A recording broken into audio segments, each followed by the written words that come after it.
Last night, visions of sunsets fade down into the night sky. Your eyes lit up with moonlight. Eyes, fog lights clearing the darkness. Black skies hide in the bright sky. Your hand prays for attention.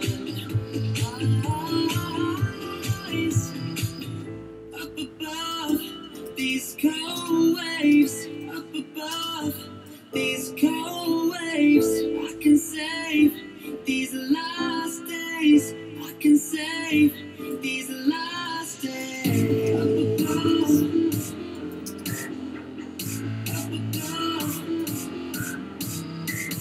these cold waves, I can save these last days. I know in the last breath of the pound. They come into our mailbox out there, next to your window. Like they're piled in there. Like I saw 3, and they're just like they think they're getting in by going under and coming in your road and firing. Art of Caanan White TV.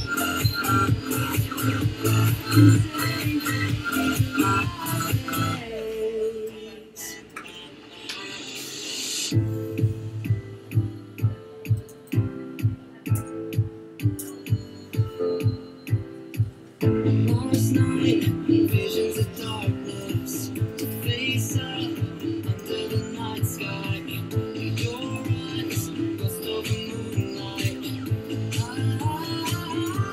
Eyes up above these cold waves, up above these cold waves. I can save these last days. I can save these last days. Up above, up above, these cold waves. I can save these last days. Alrighty, what is going on, everybody? Welcome to the Art of Caanan White channel, drawing channel. Hopefully everybody has had an awesome day. Hopefully everybody's had a productive day. Me, on the other hand, kind of got started late. Just had to do some domestic errands and all that good stuff. So, but hopefully planning to make a lot of that up this stream. So we'll be streaming for a good minute. So if you just came by for a quick second to see what's up, that's cool. If you're staying for the duration, man, and just need some motivation or inspiration, man, that's what I'm about, man. That's what this channel is about. And you get to listen to some cool tunes too while I work, so you know, I don't have any dead space or whatnot. So yeah, hopefully you guys learn something. Hopefully you get inspired, because that's my whole goal. That's the whole purpose of this channel. 1 second, guys.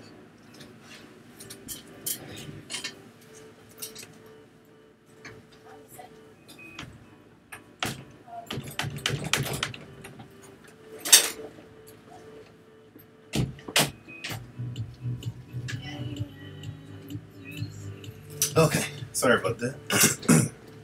Background noise. Well, thanks, Tank, man.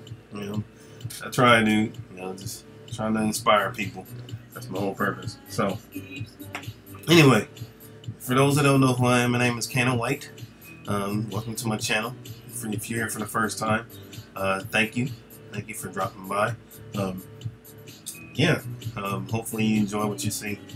I'm gonna say my name is Art Caanan White. I've been drawing for a long time. So this is my way of really reaching back and sharing what I know. And just by working, like somebody says, man, the way you learn, the way you grow sometimes is just by doing it. So that's what this channel is about. As I'm working, you're getting to see my process, how I approach different things, from concepts to eventually pages and all those good things. So I'm all about paying it forward, man, and being a help to other artists. Sometimes it's just in the doing that's the biggest help. So hopefully you guys, as you see me draw, maybe, you know, as I get stuck on different aspects, you know, you'll you know, see how to approach it, and you know, give me feedback as well. So again, that's the whole purpose, man. We're creating here, and as the channel grows, hopefully, man, it inspires you guys, you know, who are watching, to, you know, create your own channels and pour back into, you know, other artists, young artists as well. So appreciate, like I said, appreciate you guys dropping by. Those of you in the chat, man, chat away. If you got any questions, if I don't see them, I apologize. If anything, I'll answer them after the stream. But you know, you'll probably hear me discussing out loud the process of creating characters and vehicles and images and all that good stuff. So it's gonna be fun, man. That's the exciting thing about doing this stuff live.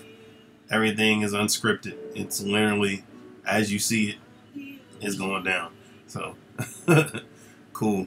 Again, if you know, those that are watching for the first time, thank you. Those that are been here already, thank you. Please subscribe, hit that like button, share it, the whole nine. It always helps. So I want to grow this channel. I want to do a whole bunch of different things here. So I'm training myself to stream every day. It's more than an ocean, but I think it's possible. So without further ado, well, one more thing. This is like the commercial, so y'all gotta bear with me. Those who are interested in my art, want to know more about my artwork or see more of my artwork, you can follow me on Facebook. If you look at the screen, you know, that's on my Facebook and social media. The main ones that I have. My ones now on here is my YouTube, I believe.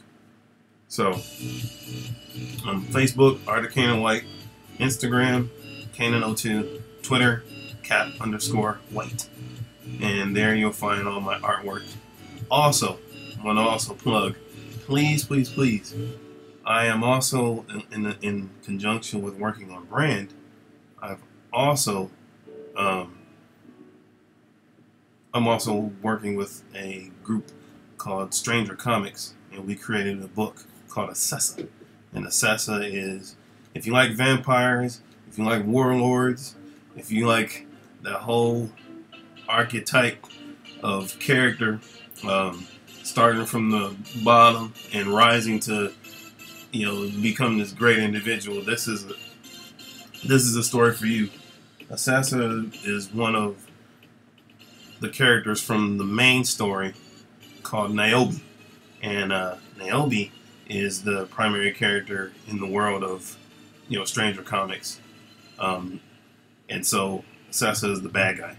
And so this book is actually her first solo outing. So there's a Kickstarter going right now. You can go online. You can go on Kickstarter and you can see the Kickstarter Niobe and Assessa remastered. I believe that's what it is. And so please support that. It's gonna be amazing. You know, they're in New York Comic Con doing their thing, and so yeah, I think you guys will enjoy it. If you like fantasy, this is sword and sorcery, Lord of the Rings, all rolled into one with a modern twist. So yeah, Tank, you're right, man. Niobe is the boss. She's the truth. Strong, you know, strong female character of color, and all that good stuff. So, hey, Beam, from Pa, anybody I missed, you know, saying shout outs and saying hey to, forgive me. You know, I'm going through my whole commercial spiel, but anyway, all that out of the way. So let's get down to creating some artwork. Cool. So, all right. you guys can't see it, but I have my the competent woman. Yeah, she is, man. She really is. It's a very well thought out character. So, and also, please, if you hadn't a chance, I totally forgot to plug Brand, but yeah, if you supported Brand already, thank you immensely. Much appreciated. Couldn't have done it without you. Brand would not be a reality unless, you know, if it wasn't for you guys. So I am eternally grateful. And if you still want to buy a copy, by all means, you still can. It is our Indiegogo campaign. I'm going to put the link in the chat. It's already been funded, but like I said, you can still buy a copy. You know, please support. We're in store mode, and you know, we build momentum, and this is going to be an epic project. A lot of stuff going on with it, and just really gonna bridge the gap between book 1 and eventually story number 2. So, thanks, man. You know, yeah, Zach, man. I mean, myself and Antonio, man, it's a joint effort. You know, story with any artist. If the story is good, the art's good. If the story is bad, more than likely the art's gonna be bad too. So, you know, I can say I'm fortunate that Brand is a solid story, and I'm learning more and more about the world of Brand every day. So, it's exciting. You know, so, yep. So the order tonight is developing more Brand characters. If you tuned in yesterday, we created the Brand actual symbol that all the warriors within Brand, the holy warriors, will wear. The mark of Cain. And then we also created the weapon that a lot of the warriors in the world of Brand will also wield. And one in particular, David Craven, who is the main character in our story. This weapon, the Requiem, can actually become whatever he needs to be. It's actually tied to his spirit, so however strong his spirit is, whatever he needs at that time, this weapon can become. So, yeah. And then we also designed one of the human characters, Detective Verndalen Perry. And so tonight, I'm also do her partner, Mike Hutchinson. And we're going to just work down the list and get as much as we can done. So, all right. All that out of the way. The commercial is over. Now we can draw. I'll crank the music up just a little bit. And so if you guys got any questions or comments, please feel free to drop them in the chat. So, all right.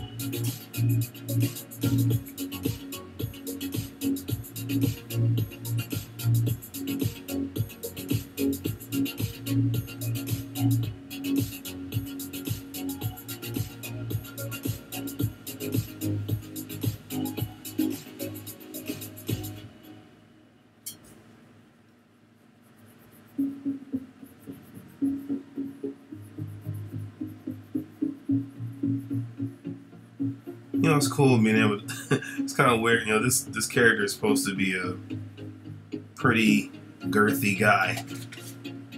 So, it's always cool to be able to draw old people and heavy people. Because the body type doesn't fit the standard superhero. So it's almost like what we're listening to today is royalty-free music, man. The name of the song is called Solar Wind. So, I don't know. I just kind of tried to look for some stuff on on Spotify. Just because the last couple of times I was streaming before this week, it was all copywritten stuff. So, So it's just kind of a random mix of stuff. But yeah, that's always like drawing old people and people with different body types. So it's always cool when you get a chance to draw a character that doesn't fit the standard, I guess you want to say, superhero mold. And you know, I like it because you can, you know, those features, especially drawing old people. Hey, Dinker and Hell's Bell. But the cool thing about it is you can always, you know, those wrinkles and those aspects of the character are just as expressive as, you know, basically creating a uniform for your superhero character. You know, drawing the wrinkles and the folds and the, you know, all that stuff, man. I mean, that to me, I think it's good to be able to draw different body types, not getting stuck in the same style, same type all the time. It gets old, and it shows that, you know, you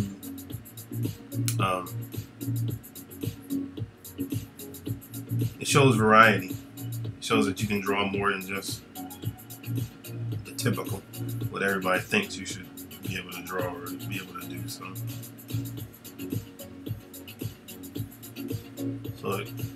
yeah, experiment. Don't get stuck in one way.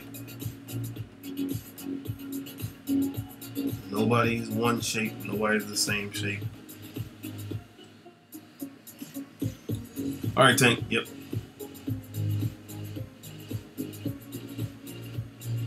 I'm good. I'm good. Hope everybody is having an awesome evening.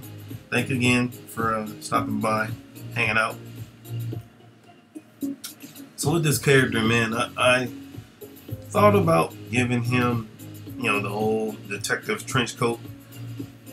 But I think it'd be cooler, man, if he had just kind of like the leather jacket. Like, so he's a big guy, but I want him to be able to, I want him to be a little different than the standard, still kind of that old school detective, but with the twist. So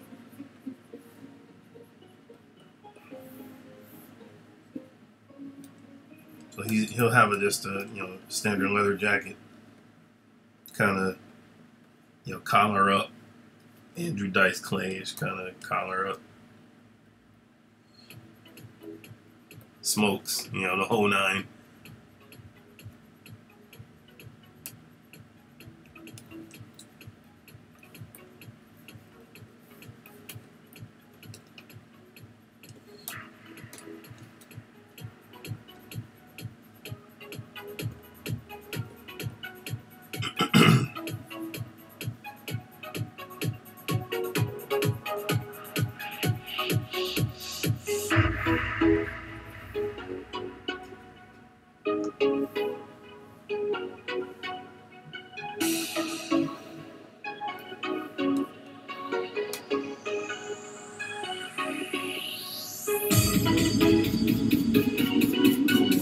There we go.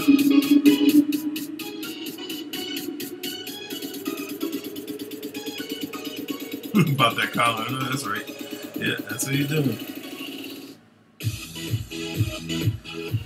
He's the inspiration for him is kind of I don't know if you guys remember Spawn and the detectives that were in there, Stitch, and I can't remember the other guy. But this is basically, he's basically not Stitch, but the other guy. He's like him. Think him, Detective Harvey Dent, or Harvey Bullock? Yeah, not Harvey Dent, but yeah, Harvey Bullock. Kind of like that. That's kind of like his character. You know, kind of a just, you know,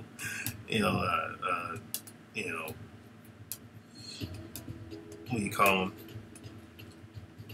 Chauvinist, even sometimes, maybe. You know, arrogant, cocky,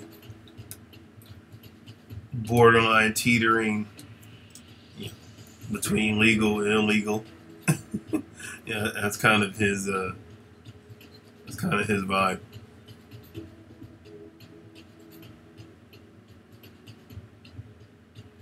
Cool, cool. His Stardust good. I've seen it, but I haven't checked it out yet.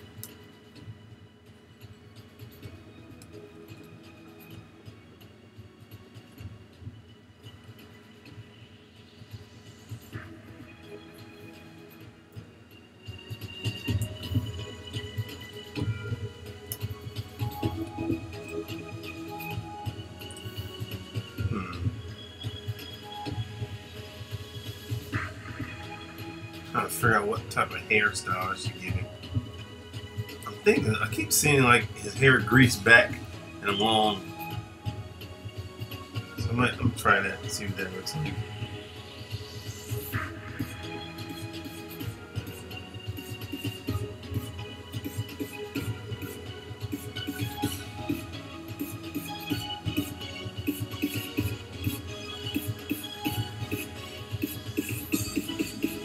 What's up, Eric?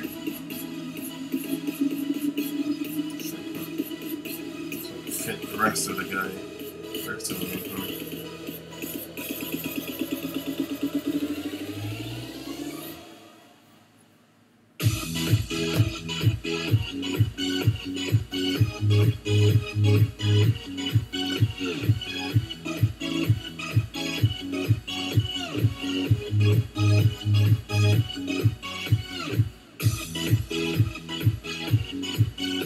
have a sharp nose here.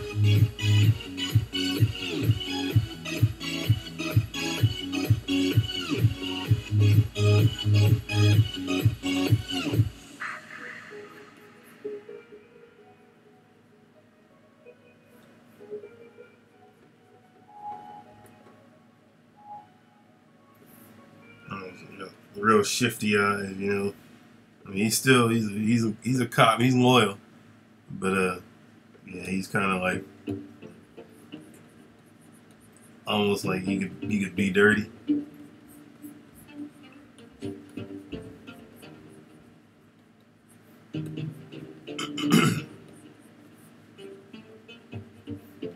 It's cool coming up with characters, man.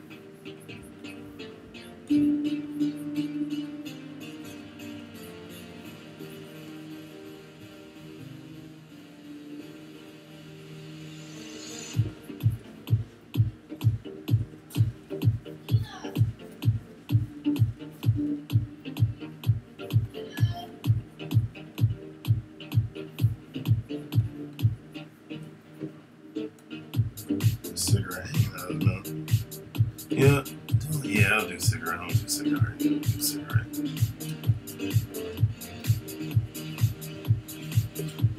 Kind of greasy, you know.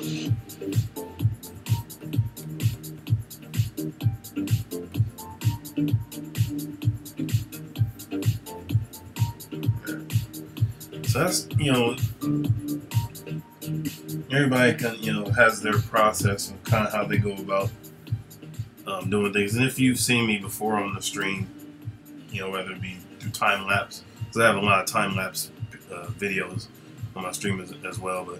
But for me, this is the extent of my penciling. Is this right here? It's very, very loose, very, very simple, very, very basic, just to kind of define the shapes. And then from there, man, we go in. You know, we go at it with the inks. So that's what I'm about to do now. Got my layouts, the character, and then I'm gonna do the bust first, just cause, just so I can see what it looks like.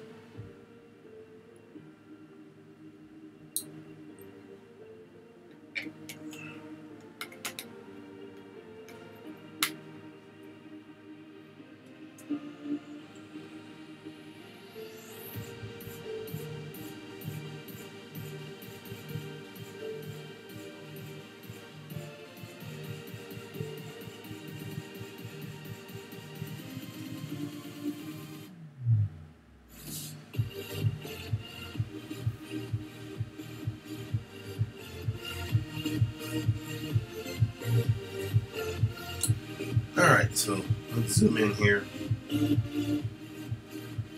started on adding these details to Detective Mike Hutchinson.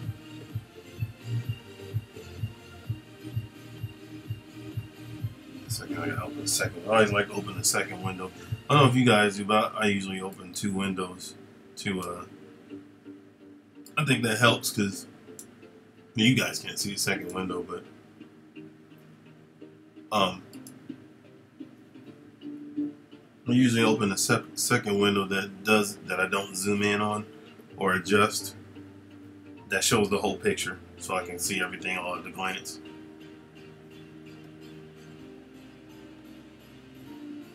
Because a lot of times when you're, especially doing digital stuff, man, you zoom in so much, that it's like, you can lose, your proportions, and sometimes you can over render certain things. So doing it like this,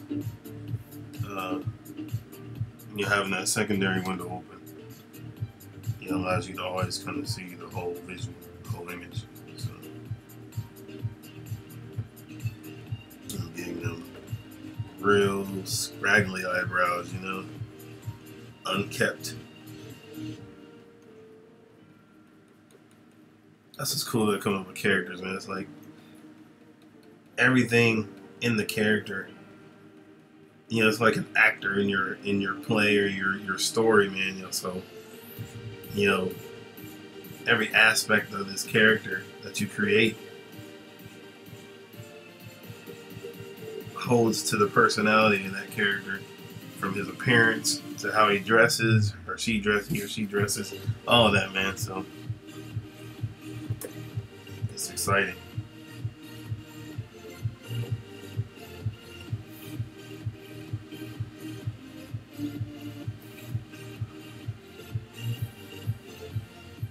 I'm not trying to be too detailed with this, but still enough to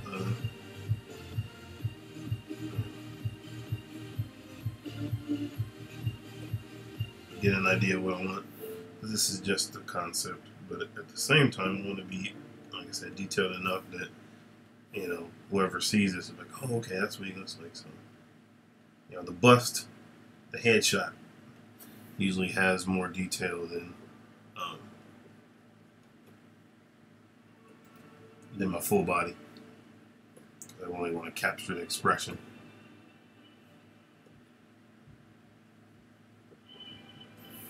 He's a kind of a guy, man. Drinks a lot. Up late. 09. That's Mike Hutchinson. But he's like a good cop, though.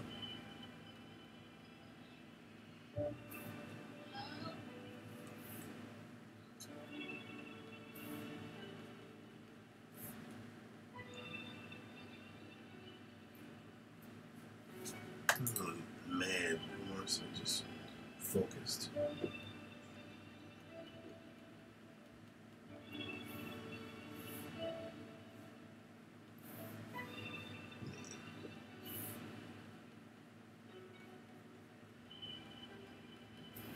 When you're rendering or adding your lights and darks and stuff, pick that light source, man.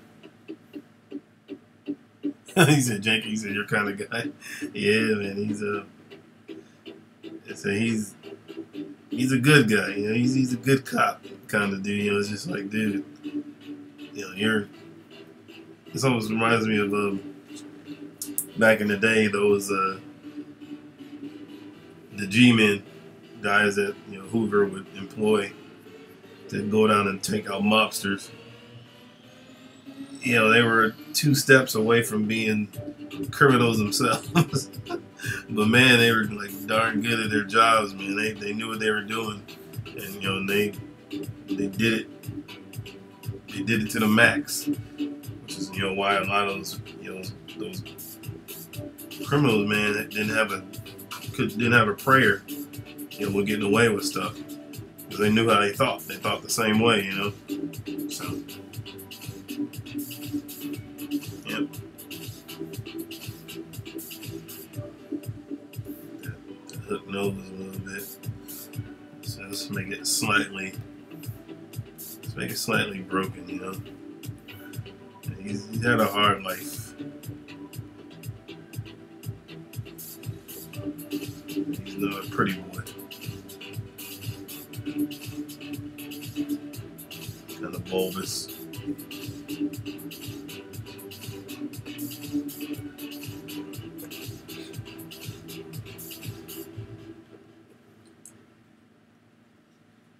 That's right, man. Sometimes you gotta do what you gotta do. My wife would agree with you 100%.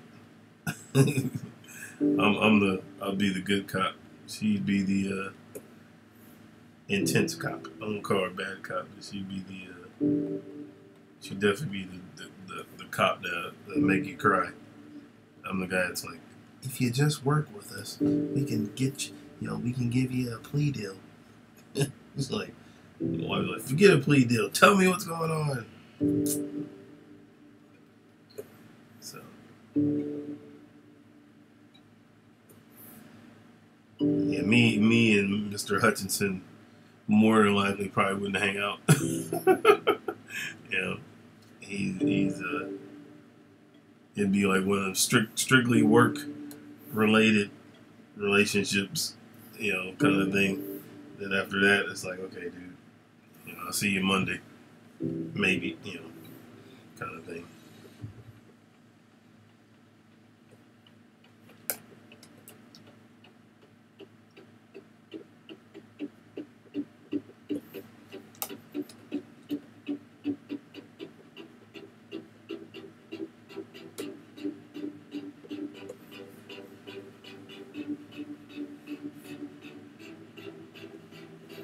I want to make his eyes a little bit more squinty.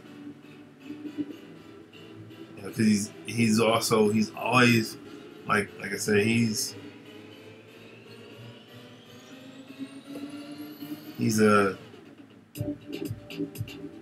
knows his job, man. He's also very, very skeptical and suspicious of people.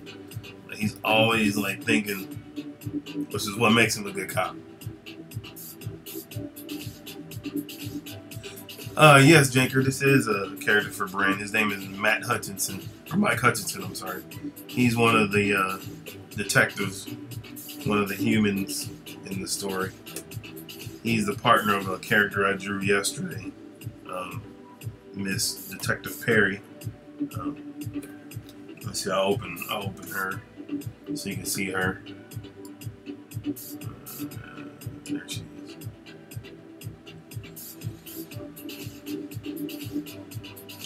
This is Verndolin. This is her. So Mike is her partner. So here am I right?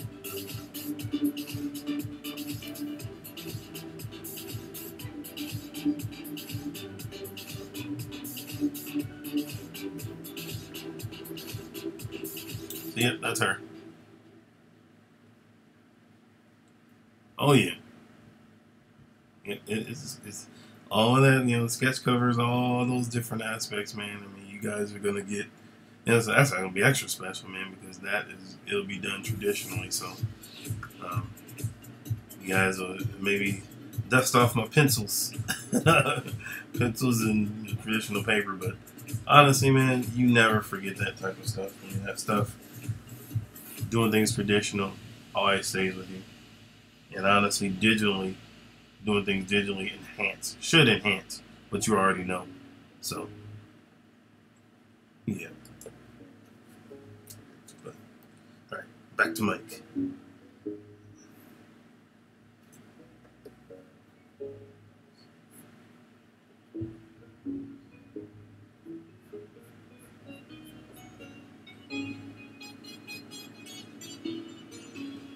He's the kind of guy that, man, just barely holds it on his lip, Y'all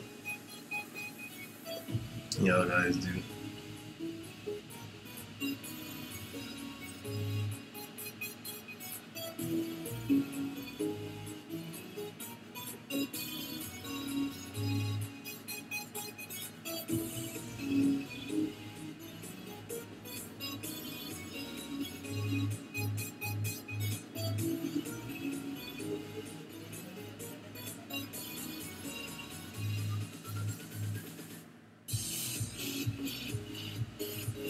Yours first. Hey, Robin, how you doing? We'll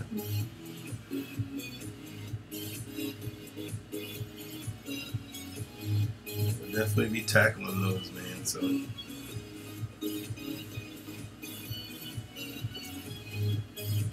So much cool stuff, guys. I mean, man, it's I'm humbled, man, just by the turnout and the response for brand. That I mean, you guys again,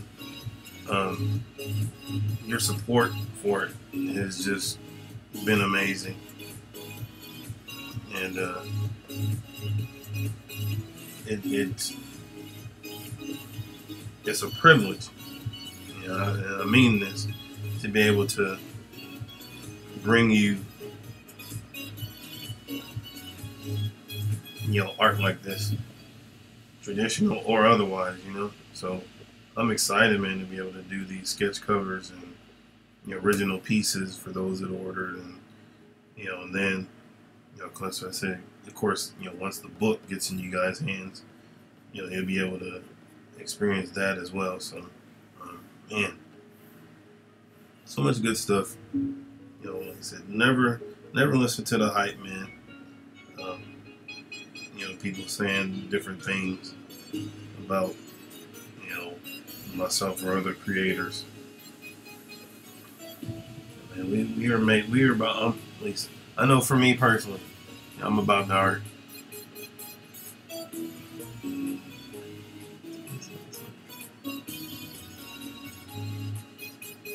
Oh yeah, Dark Santana, man, he's Dark Santana is the one that people are excited to see brought to fruition, in his story. His story's gonna be nuts. So I don't know. I'm learning a lot about what's to come with him. I believe he'll have sort of a cameo early in brand. Don't quote me on that though.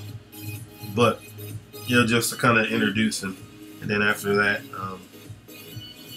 he'll come along a little later. But yeah, he's pretty integral in the story too. So definitely got some cool stuff planned for Mr. Santana, Evil Santa. Oh, somebody actually, thank you, Hell Bell. Somebody actually was rocking one of our shirts at the Comic-Con, which I thought was really dope. The Evil Santana shirt that we did as a kind of like a homage to the Killing Joke, with the Joker, holding his head and laughing. This is, that shirt that is done in the same style as that pinup, that part of the Killing Joke. Somebody actually had that shirt on, which I thought was pretty cool. They took a picture of it. So people were asking them, "Where did you get that?" So I thought that was cool. Yep, 8 Crazy Nights. That's him. That'll be Santana's story. Yep. And man, is it going to be crazy. And it's not nights as in time of day, but knights as in defender, warrior knights. So I thought it was pretty cool. And he hasn't even told me, he hasn't even revealed to me the entire story. But from what I heard, just the little that he's released. See, Antonio don't like to tell me everything because he thinks I'm gonna say something or spill the beans. But I'm good at keeping stuff close to the vest. Only time I, sometimes, as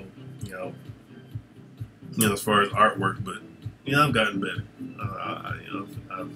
I've revealed what I'm allowed to reveal, and everything else stays incognito until the appointed time.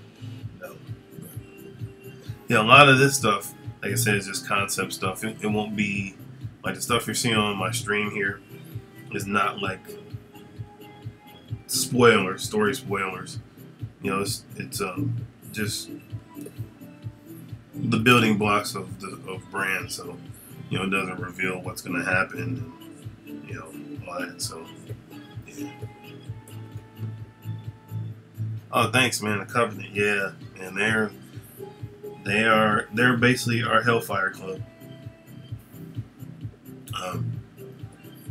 They are going to be giving David and his family and many others problems, because not only are they powerful in the art, you know, mystic arts and things like that, but they're also powerful financially. Like Lionel, you know, he owns just about everything. Think of him as like our Lex Luthor with fighting prowess, you know, that, you know, comparable to, you know, any type of warrior, military warrior, battle, you know, battle hardened individual. So yeah, it's gonna be crazy. They are gonna have, you know, Brand and Penance. That Penance is the mask, if anybody's wondering. Penance is Brand's almost like his familiar. I think that's what if you needed an example, if you needed an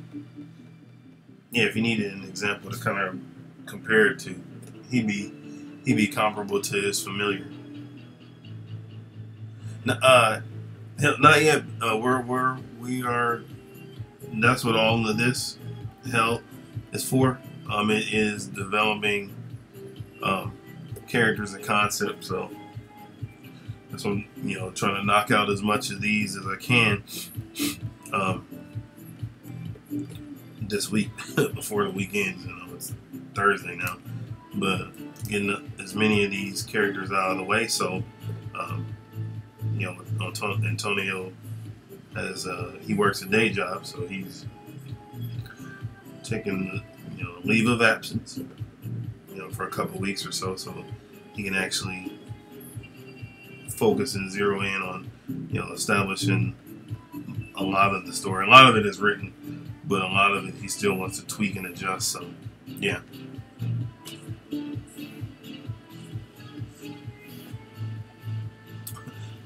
Thanks, Bean, man. Yeah, the company is gonna be cool, man. They're gonna give David a run for his money. So, but yeah, I hope that answers your question. Hell's Bella. Hell's Bell. Excuse me, I'm getting your name wrong. I apologize.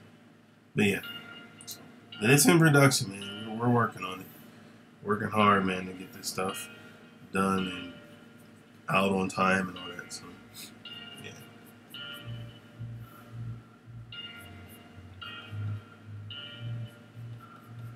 You know, the biggest part is making sure, you know, we were able to get funded and all that. So now that we, thanks to you guys, are, you know, now it's like the real work begins.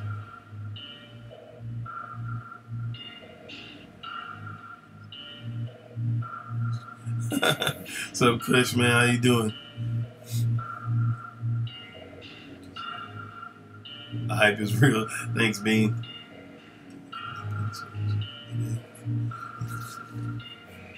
Of brand pencils? No, but I mean, if you wanted to, you know, try something and try penciling or inking something I've penciled before, I can, you know, you can DM me via, you know, Twitter or Facebook, something like that, and I can send you a penciled,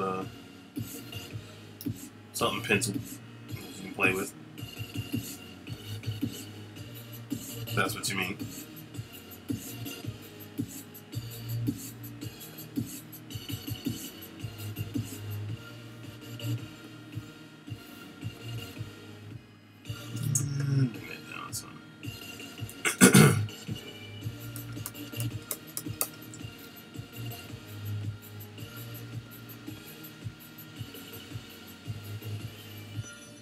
So, is anybody else a digital artist, illustrator like myself, or do you still use traditional? Oh, thank you, thanks, me, man. Yes, I think I think you'll enjoy it, man. It's it's got a little bit of everything, man. There's like, you know, that noir, if you like that old classic detective stuff. Um, and then, like I said, new modern urban fantasy. It's got all of that in there too. Oh, you're transitioning to digital, Eric? Sweet. Yeah, man. It's Do you use a Wacom tablet, or do you use do you use a Cintiq or a you know uh, iPad Pro or a Surface?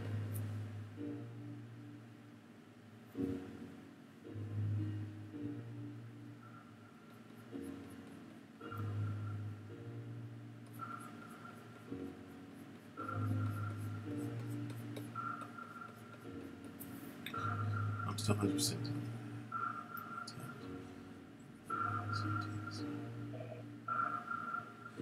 Honestly, you don't. I mean, like I tell people with the Cintiq, if your workload warrants getting something or needing something, first of all, if you want to do digital, as I say, if you don't want to do digital, if that's something that you're just kind of like, I just choose not to, then don't waste the money.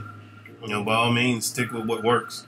But if you are interested in doing digital, you don't need to buy a $2,000, $3,000 machine just to get started.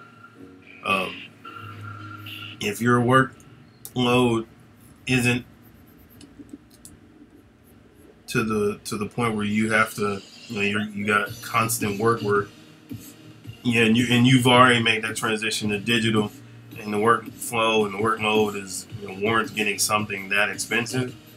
By all means, I mean, it's a worthwhile investment. I'm not gonna lie. I am grateful that I was able to get a Cintiq because I needed it. There's a different feel working directly on the screen as opposed to looking up at the screen. There's that, some people call it like this, a disconnect, and there is to a degree. But I know artists like my fellow creator John Malin. He has a Cintiq Companion, which is like a portable version of the desktop. But for his desktop, he uses the Intuos Wacom tablet. He did. Those who know what John Malin is, he did Jawbreakers with it, Graveyard Shift. So, I mean, and you got alternatives too.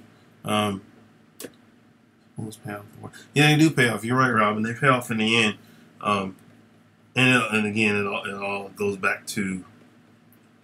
I mean, you can have the same tool that Todd McFarlane has, but if you don't know how to draw and how to use it effectively, it's just sitting there. So it's the tool, but it's not the tool. But yeah, I was gonna say there's alternatives too. You got the Huron, which is way less expensive than a Cintiq, and they are constantly evolving their product to basically become a mainstream frontrunner, in a lot of ways. So you can get that too. You don't have to get a Cintiq, but I mean Cintiqs, especially the newer ones. I think the newer ones are like 32 inch or something like that. It's huge, but it's like 4K. I mean, it's the bomb. It's super responsive, all of that. Excuse me. Oh, cool. Yeah, that Surface book is pretty cool too. I think they use Wacom technology. I think for the stylus. So yeah, I mean, there's alternatives, man. Like I said, honestly, the iPad Pro. Now they have the iPad Pro 10, which is Apple Pencil compatible. You can get that too. It doesn't have to be the 12.1. I like the 12.1 just because of the real estate. That's the one I have, and it's good for mobility. But honestly, man, That 10, I think, is big enough. You know, if you need to do quick sketches, stuff like that. Yeah. There's alternatives, man, to the Wacom. I said if you don't want to get that. So I think Huon actually has a all-in-one tablet, kind of like the Cintiq Companion. And I think it's only like $300 or something like that, as opposed to 1,000. So yeah, that too. Yeah, it should be tax deductible. Yeah, it'll be tax deductible because that's part of your work equipment. So that's the other benefit of it, you know. So.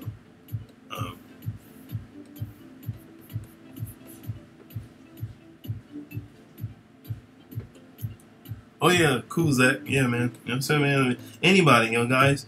You know, I I don't want you to feel like you're tied to the channel. If you got stuff to do, man, if you gotta, you know, live life, you know, so I appreciate you stopping by.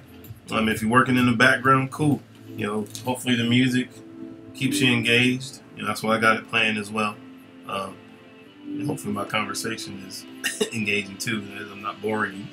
You know, I'm just randomly talking and rambling, so trying to keep the creativity going, man. So yeah, definitely thank you for everybody that is in the chat and tuning in. Again, if you like what you see, please share it, like, and subscribe. And yeah, let's grow this channel together, man. Let's grow as artists together, not just grow the channel, man. Let's grow as artists together, man. That's what it's about. If you ain't growing, man, you're dying. You know?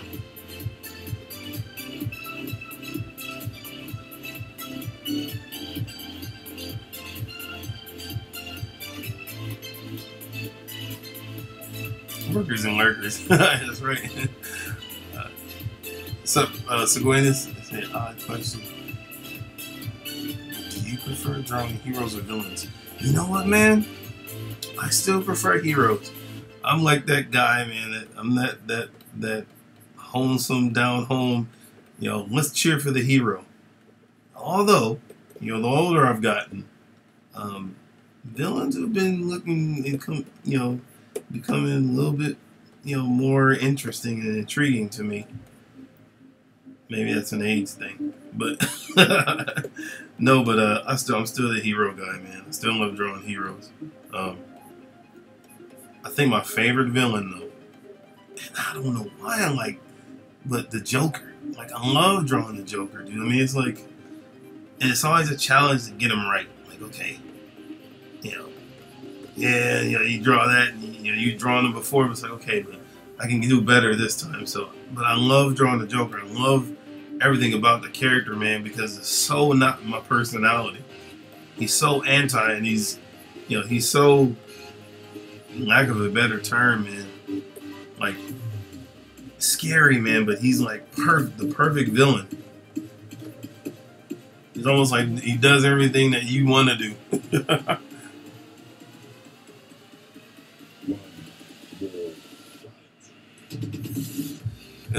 Thanks, man. Yeah, I feel like I'm like Captain America, out of time sometimes, man. You know, I hold to that old school ideal of what a hero is. And I'll take this cringe away. I don't want him to look at me mad. Just determined. You said you already struggled with Wolverine? You said you already struggled. That's why I started freelancing. 2000. Awesome. Yeah, man. It's you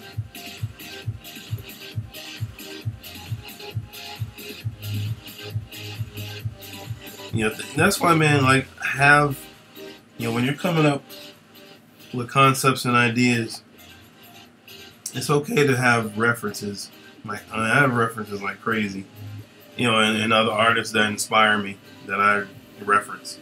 And I have a folder, a PDF of, you know, all kind of art, man, from, you know, Olivia Copel to Mike Perkins and, you know, various other artists that inspire me, because, you know, sometimes, man, you get dry. You need that injection of oomph. And then also, you know, getting on Twitch and, you know, YouTube and seeing all these unique artists also keeps you fresh. So, yeah, I understand, man. Like, coming up with fresh ideas can be daunting at times, but that's when you take a breather, man. Figure out what you want to do, and just start drawing. Sometimes it's a matter of drawing something you love. Breaks up the monotony of always doing task, you know, or job-oriented stuff. So you stopped drawing about 10 years ago? Oh, wow. Awesome, man. You know what, Wolverine, man? That's what I feel too, man, about, you know, the whole CG family. I call it family, man, because it really is. I mean, we have it's hilarious. But I told Antonio, you know, and those who are just tuning in, he's the writer and the brainchild behind Brand. I told him, I say, man, I haven't had this much fun drawing. I haven't had this much fun drawing in a long time. It's almost like a studio vibe. Stuff that you see back in the 90s, man, where, you know, nowadays, you know, of course, people all over the world, and, you know, you may not meet up with your fellow artists until you get to a convention. But the awesome thing about with this community of artists, you have access to them all the time. And, you know, I always tell people I'm a fan that just so happens to have a career as an artist. So, you know, being around, you know, the likes of Ethan and, you know, Mike S. Miller and, you know, John Malin and, you know, guys like that, you know, Albert or Art T-Bird, being able to just be in the company of those guys, man, it's something special, you know, and that's how I look at it, man. It's exciting to learn from, like Ethan, man, like the detail he puts in any pages. I don't know if you've tuned into anything that he's been posting on Twitter, you know, with pages for his creator-owned book, Cyberfrog. Oh my gosh. I mean, it's crazy, you know, the quality. And so,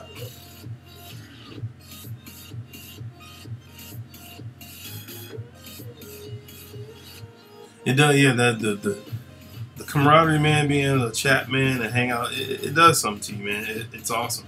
You know, it's a nice vibe. Drawing in quarter, yeah, I like drawing in quarter too, man. It's fun. You know, it's like friendly competition, you know. John still always want to come last. You can tell John May when I said that. John, if you're listening, if you watch the stream, yeah. Honestly, man, I think he comes in last because he don't want to send stuff. I think I said that last stream too. He just doesn't want to have to ship out anything.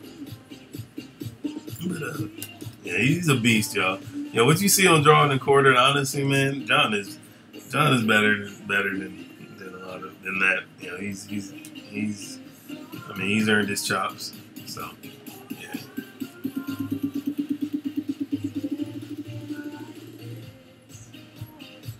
Yeah, he's a beast. Yeah, I think it's like a huge amount of pages, like a 50+ page graphic novel or something like that. Cyberfrog. So yeah, he's nearly done. So that's why hasn't streamed as much as he used to in these last few months or whatever. But you see the quality of work, man. It's like I can see why, man. He has to dedicate all that time, and honestly, you can tell I said this too. He's my measuring stick, man, as far as quality I want to bring to Brand. you got art like that, it's like, dude, okay, yeah, he set the bar.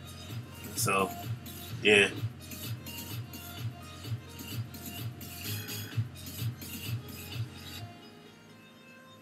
Oh, cool, cool. Awesome, DJ.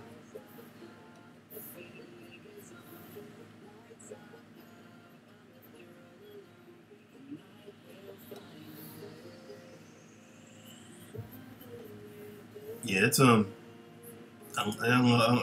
enjoy, man, drawing with these guys, with the Comics Gate crew, man. It's doing something special, man. It's something unique, something fresh, and I think it's something that's needed. It keeps everybody fresh, everybody creating, man. Everybody striving to push the envelope, man, and not settle. And that's the thing, man. Like when you get, I always think about and I like football, so I just, this is a football reference. But a lot of times, what coaches will do when they have a player he's good, but when he needs that extra push, they'll go out and draft. Say for example, it's a quarterback. They'll go out and draft another quarterback to like okay, dude, like this is, I need you to step up, kind of thing. And then that quarterback that's already been there, the veteran, he's like, oh wow, okay. So what are you telling me? Like, you still got your job, buddy. I just need you to do more. And that's usually it's positive,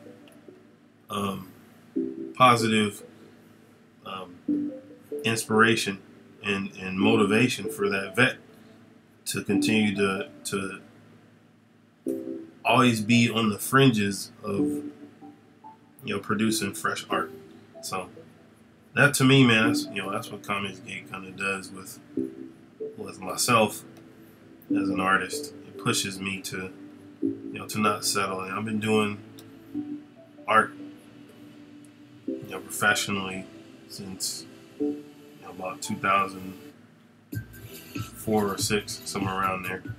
And I've seen so many artists at a high level, and the artists that are in this current community, man, they push you. I don't want to just settle. I don't want to think I know it all. I think I got it all, because I don't. Ever growing, ever evolving, ever learning. You should always be that way. So, what is up? Antonio Bryce is in the building. My dude, it's cracking, man. Hope all is well. I know you've been on the YouTube stream binge, hopping on various streams and doing your own thing, man. So I see your hustle. Antonio, man, is the YouTube hustler. So, yeah.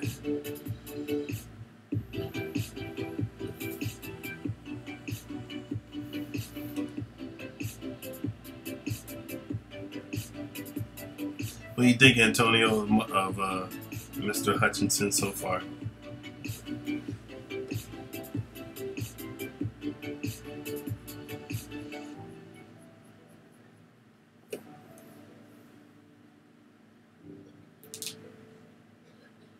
Oh, you good, man? That's all good. I just appreciate you dropping by, man. Get that rest. That's paramount. Number one priority, your health. So I appreciate you stopping by, though, man.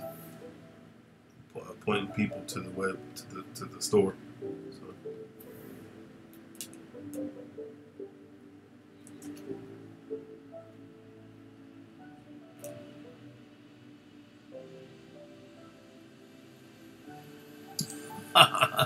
It's a Discovery Channel in the first 10 minutes.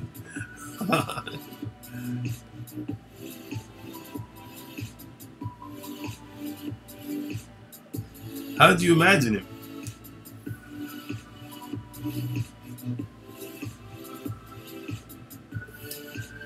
That's the thing, man. That's what's cool, man, about the writer and artist, finding that middle ground of, because a lot of times, man, Antonio will have it kind of how he sees it in his head, and and granted, he'll tell me if it works or if it doesn't, but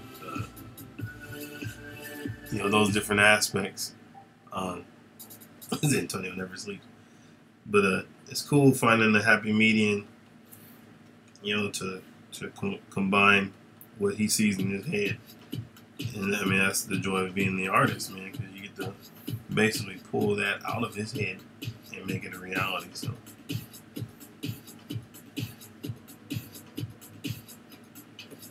yeah, Antonio, before you bounce, man, how did you kind of see him?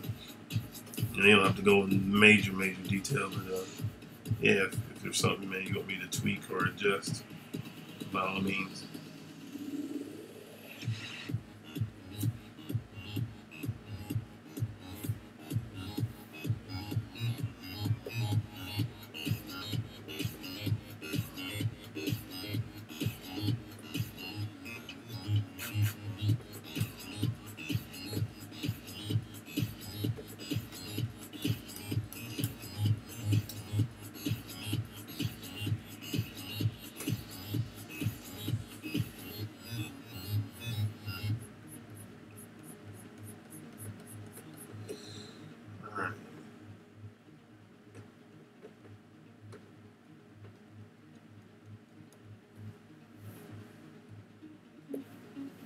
Let me take some of these.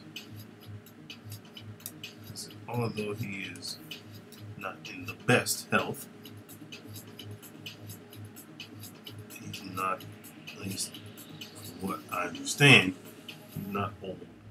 I don't want him to feel like he's old.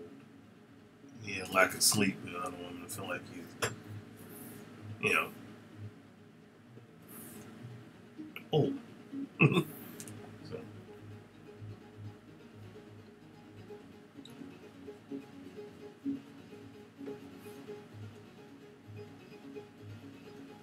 Thanks, DJ. I appreciate you, man.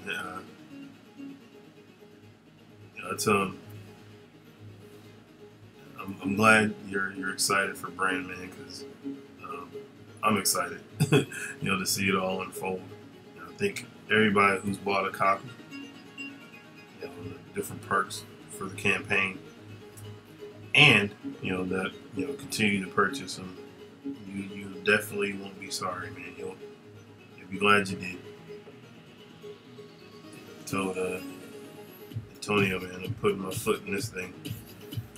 When you got stuff coming out like Cyber Frog at that level, it's like, okay, A game is definitely required for this. Nothing less or more. So, yep, that's what we gonna do.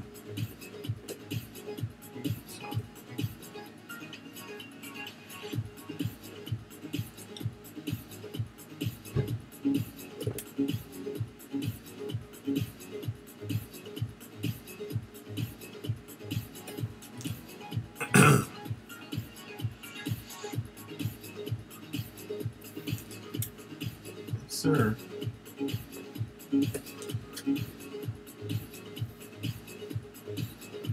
Have a little bit more strands hanging down here.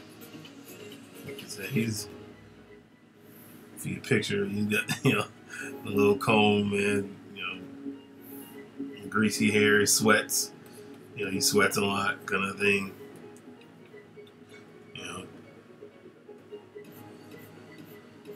But he's a good cop. He's a good, he means well. He's just, sometimes his methods of achieving his goal may be suspect.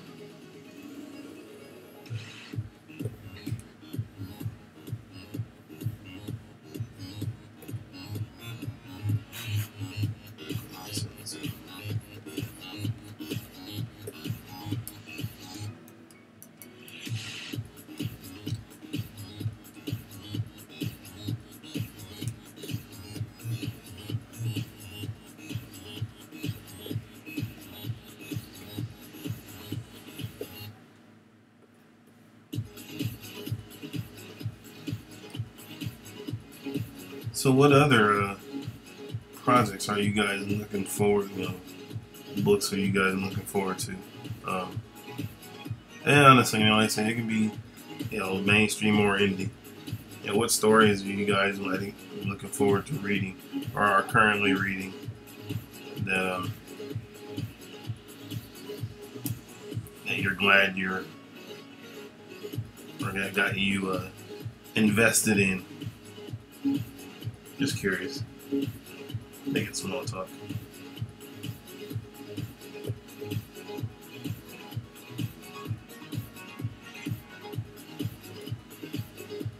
I admit, man, I've missed a few months of some of the comics I would follow, Green Lantern or Superman,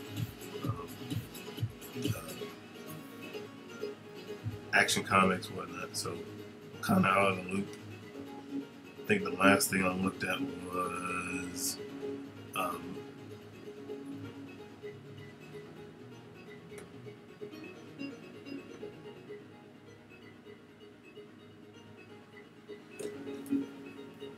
Chromosome 96. I haven't checked that one out, man. I've heard about it in some of the other streams, but I haven't checked that one out. And yes, the Sami is, pretty interesting concept, man. He's carrying the weight of the entire book himself. He's doing everything with the exception of colors, I believe. But yeah, it definitely has a unique style. And I said he's getting better and better. At least from. I think I've seen some of the recent stuff, but yeah. Yeah, Black and White, man. I actually remember getting one of the early covers or early posters from when it came out. I think it was 90 something, and I was like, "What is this?" Kind of thing. And I remember putting it up in my office years ago. So yeah, it's cool that Art is bringing it back, with a modern twist, remastered as he calls it.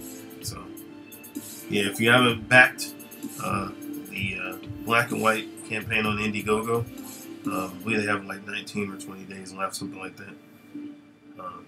Yeah, do so, please. You would not be sorry. Art has been in the industry. Art T-Bear has been in the industry for 25 plus years, and so you're getting history with Black and White, the pages, and any of the new art that he releases. So yeah, he's back that. And any of the other Indiegogo campaigns, that are my fellow constituents have been working on. I know another good one. If you guys are interested in fantasy and history and some of the mythology,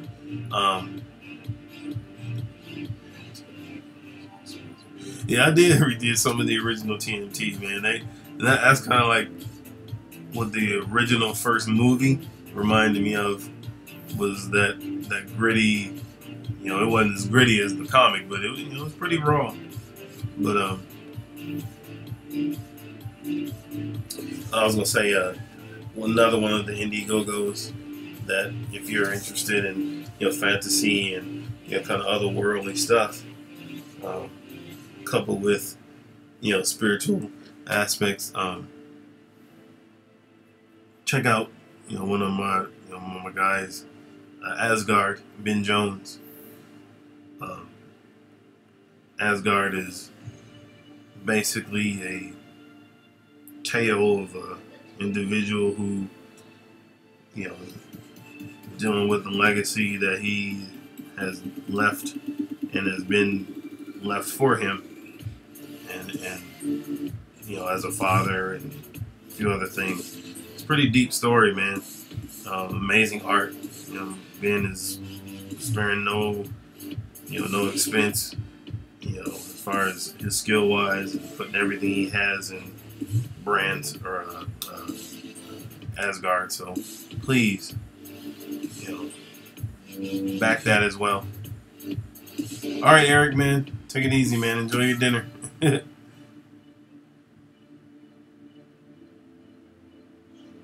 What's up, Geek Out Loud, man? How you doing? Yeah, that's, I will say, man, that's the benefit of, when you have, a team of individuals promoting your stuff, people that have that strength of basically sales, lack of a better term, getting on those streams, like you said, and really, really pushing the book. The more streams you can get on, the better. From what I've been noticing, so I know, like I said, Antonio was a YouTube hustler, man. He was on everybody's stream, but knowing where the campaign started, brand's campaign started to where it is now, that's why. I mean, he's determined, and honestly, not everybody has that drive to do something like that. That's a lot of work, and yeah. Oh, thanks, Geek. Appreciate it, man. Yeah, it's a passion, man. This is what we do. So, we want to bring the best to you guys. I said you guys have helped make it a reality. So, definitely want to bring the A game, especially when my fellow artists, EVS and Mike S. Miller and RT Bear and Mitch Bruckweiser are doing their thing. We don't want to be the weakest link as far as quality, so we're definitely gonna come hard. Promoting your work. Yeah, you can't. You really don't. I mean, otherwise, honestly, nobody knows who you are. And I remember somebody said he's in entertainment. He does music, but something he said always stuck with me. He said you have to make yourself important in the minds of other people because they don't know who you are. And you gotta give them a reason to care. So whatever that looks like, it's necessary. And honestly, man, that's one of the reasons why I'm making the adjustment to be on, first building my channel and fan base and stuff, and then eventually start bringing people on and stuff like that. But getting myself used to streaming on a daily basis because that's part of it. It's part of, like you said, it's Primark is part of the promotion. You're getting yourself out there, using the avenues of social media to do that. So it's vital. Yeah.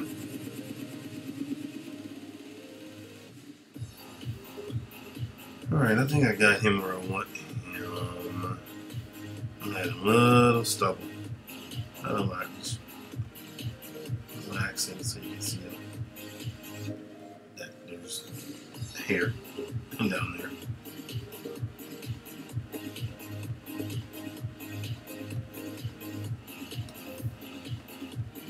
And he's got the chins. Yeah. He's got the double, triple double. So.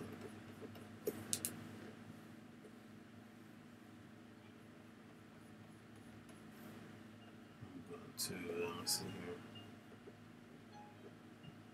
His eyebrows a little bit. Yeah.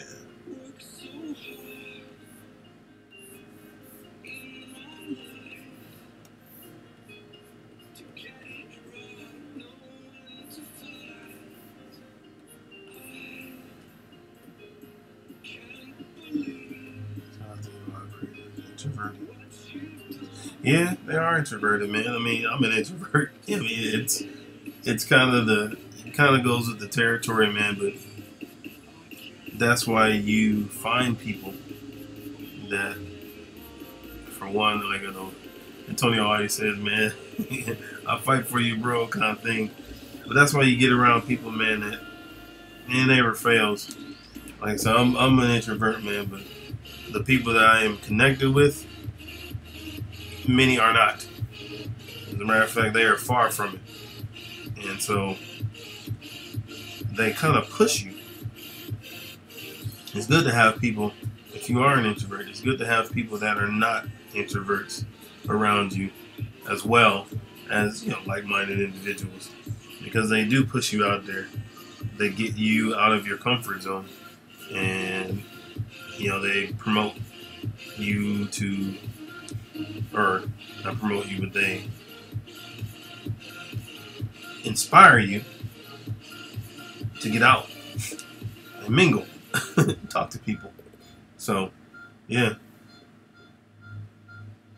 It's okay to be an introvert, man, but you have to know when to turn that off and get in the mix it up, and talk to people. Otherwise, you know, you'll be unknown, and, you know, nobody will know who you are, and honestly, you know, why should they care to know? You have to bring something to them, give them a reason to care. So, yeah, and that's kind of, you know, with me, even in, you know, high school, grade school, and my brother was more the outspoken one. I was always, you know, my brother's little brother kind of thing. And so, art for me was my voice, you know, and the more people get to know who you are, and if you're serious about it, and if you keep, you know, getting better and growing, eventually you're going to have to get out of your introverted inner circle anyway, because your art is going to be drawing people to you, and you can't be that weird guy, man. Like, thanks, Rodwell.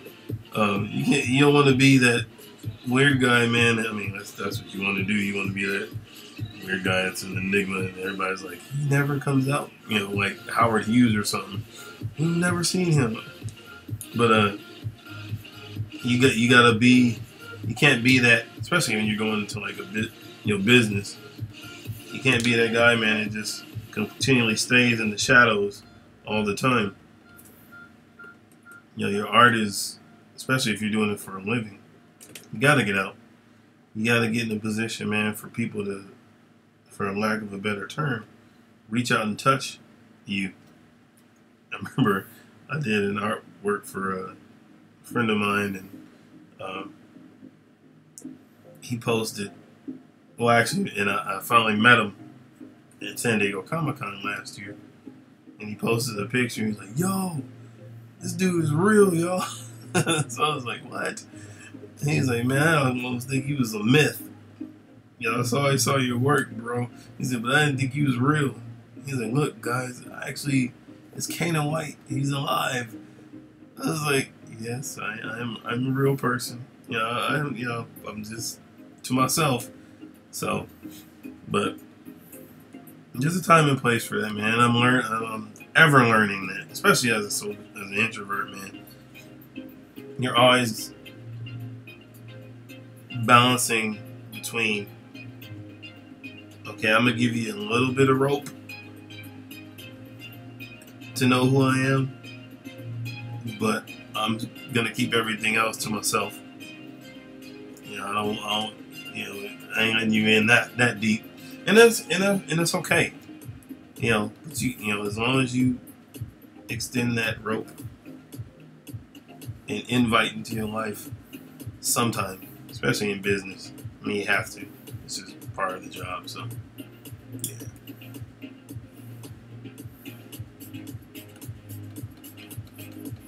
All right, I got the hair. I think I got him how I want him. So, zoom out and see what it looks like. Tweak something here real quick. Give me a second, guys. That's the cool thing about digital, man, being able to make quick edits.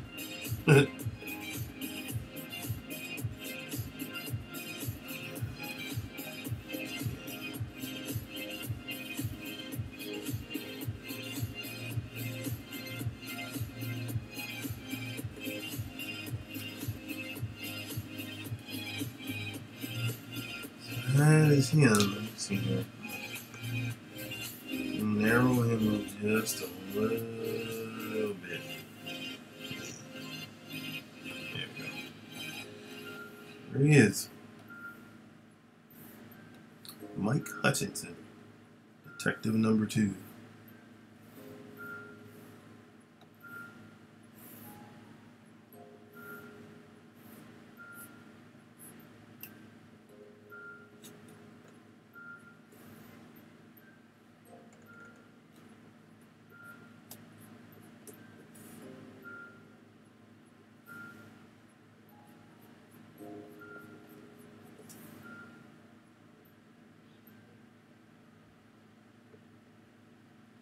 Oh man, thank you, Geek. You know, one of the biggest things I learned as far as doing hair is that you don't have to. Some people do, but as long as you know your light source, you actually build hair in blocks of shadow. You know, depending on if the person is a blonde or brunette. Whatever. But yeah, build it in pieces rather than trying to see the hair as a whole.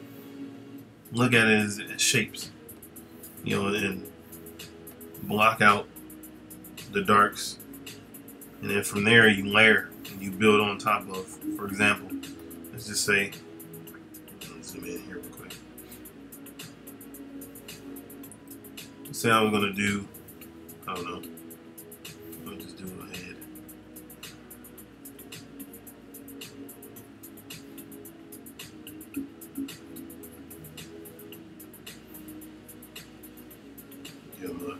I'm giving that Cyclops. So, knowing that the hair is going to fall a certain way, and like this, anything, of course, under here will be dark. So this is where I establish my shadow here. Light's coming from, we'll just say it's coming from here. So, and then also same thing here because the hair falls. So, what you can do is kind of establish the shape of what you want the hair to be. And I said it may not be completely accurate, so forgive me. But anything that the light isn't hitting, of course, will be in shadow. We'll just say he's, we'll do two versions. Let's say the first guy is a dark hair. So, block out those darks based on the light source. You got the hairline or the root. Hair comes, it flows out from that root. So I'm just blocking in the dark areas, and then from there, fill it in. Of course, I'd pencil it in, or ink it, depending on whatever. And then from there, I like to add feathering. And all that is to accent the hair, the strands of hair.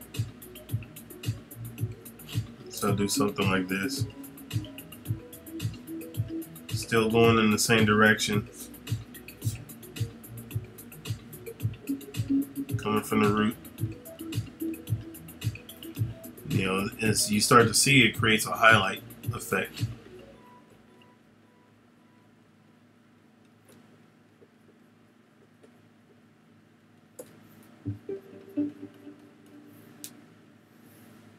Same thing here. And this piece in the front. Not too much because it's primary light sources. And then from there, you can add. The whole thing is hinting at hair without having to draw every strand. Just so you know it's there. So a couple of strands that go over. You know, this is the darkest part, so we're gonna do something cool over here anyway. So, but just to show it's full without having to do all these all the details, you know, drawing every strand. And then from there, I like to go back to the white and start to emphasize some of the other highlights of the hair. Remember, overlapping and layering, letting the white color, the negative area, build, you know, your depth and fullness for the hair.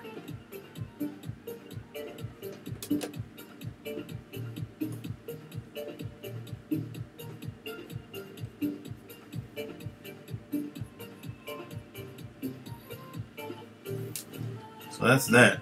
That's for, you know, and it's the same, you know, if the person is, you know, this would be kind of like a brunette. You know, if the person is blonde, you know, of course she wouldn't have as much shadow. Still kind of the same concept.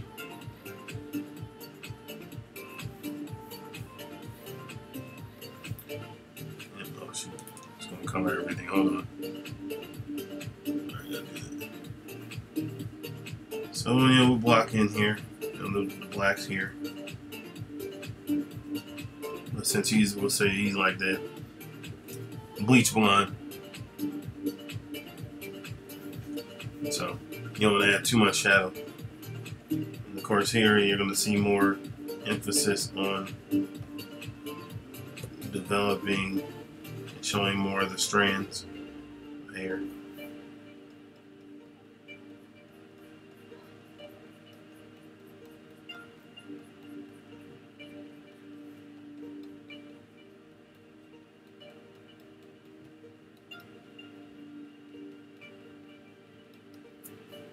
Same thing we did before. And then go back in with the white. A little bit more white because, like I say, he's got a lighter hair tone, hair color. But yeah, that's the thing. So you don't have to do all the hair. You don't have to draw every strand. You're just hinting at the definition. And that's, you know, learning and knowing about light source helps as well. So, yeah, hope that helped.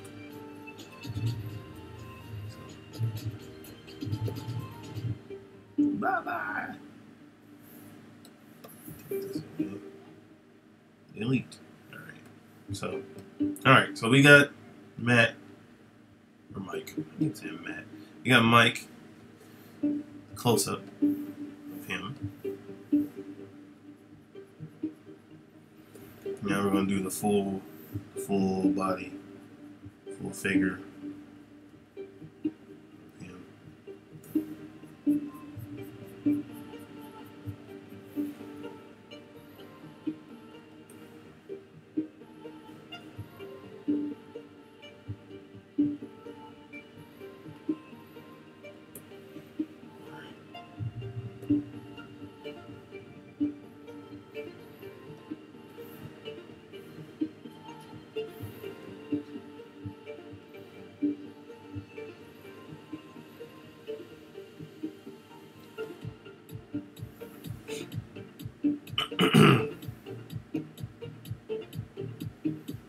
Oh, you're welcome, Kush. You're welcome, guys.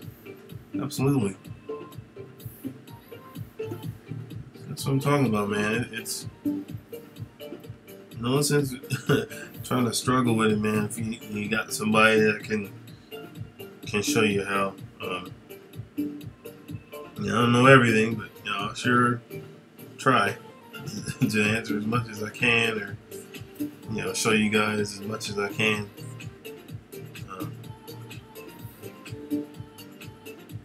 If I don't know, I'll try to find a way. So, yeah, glad to help. Glad to help.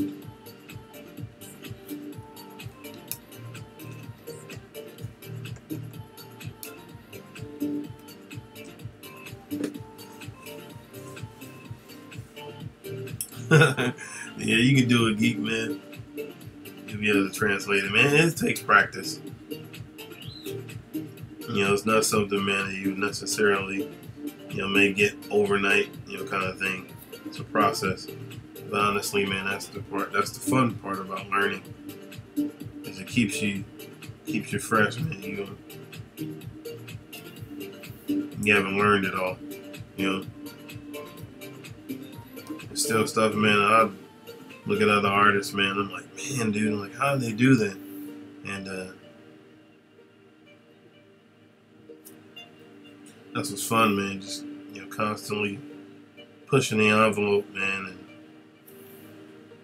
and excuse me, realizing that you can always add more to your arsenal of knowledge as far as art, drawing, and whatnot. So, anytime I can help, man. If any other questions like that, please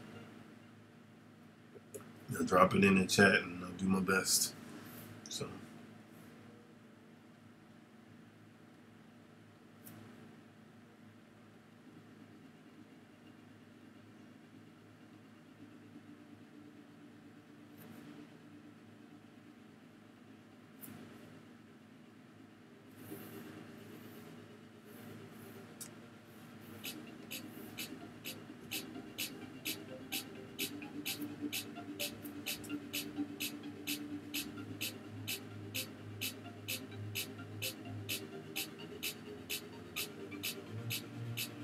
Eventually, I'm gonna have channel specific, man, or different specific parts of the my channel. That'll be just for that, tutorials and critiques and stuff like that. So you get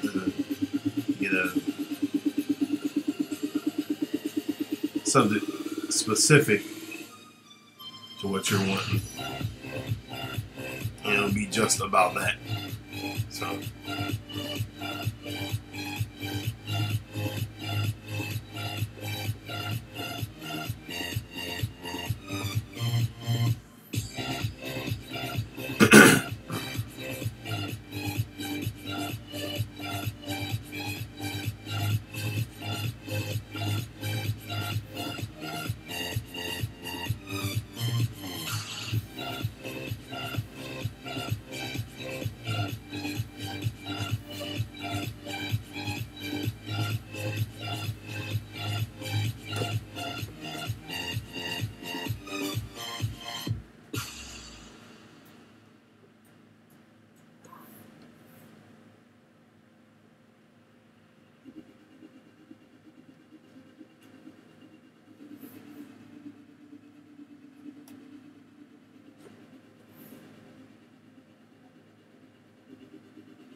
So that's what it's gonna be detailed, but man, I don't want it to be overly detailed. I just want to kind of get a established look for the rest of his body.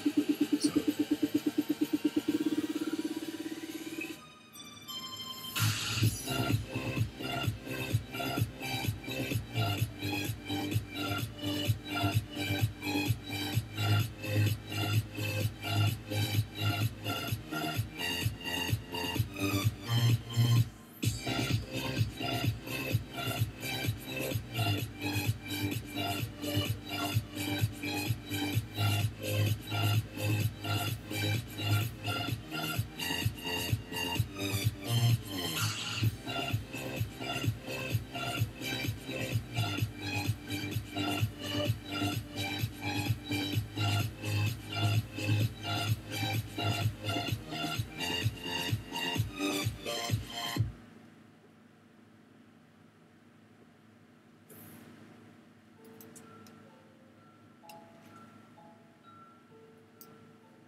funky hands there.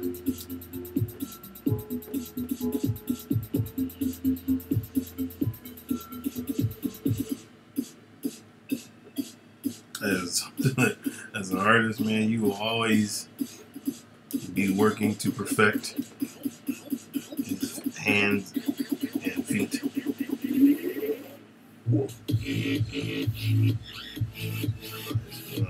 Look at us. Yeah,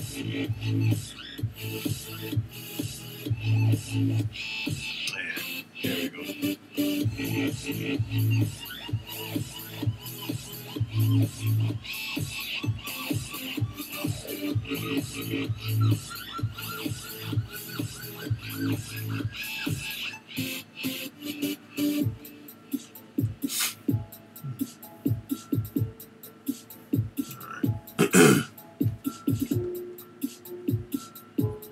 Got that hand the way I want it, at least for now. Hands are so expressive, man. It's like they are literally a character amongst themselves. So basically what I'm saying is don't skimp on drawing the hands.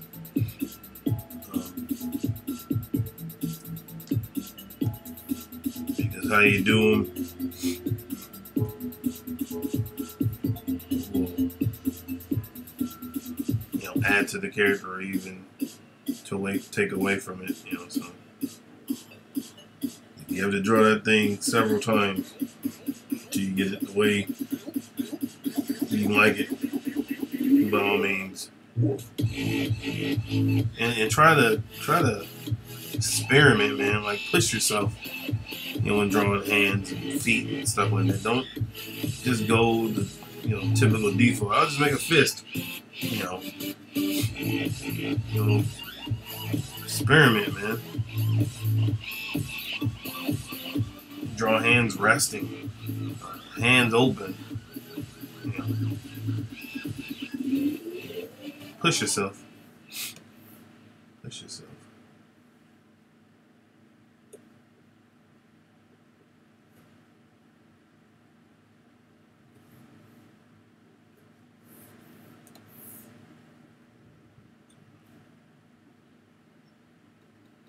Got squint in his eye.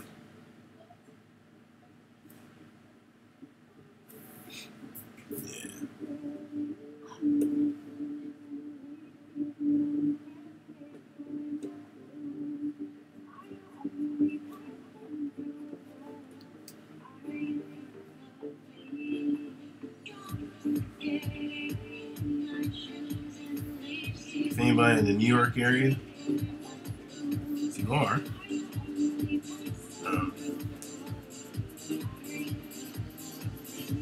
are you at Comic-Con watching this?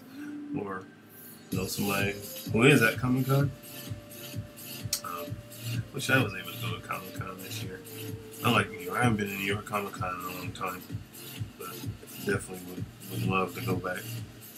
I was supposed to have gone this year. It was mentioned or talked about, but didn't work out. So it's all good. Eventually, I'm gonna get back to the Big Apple.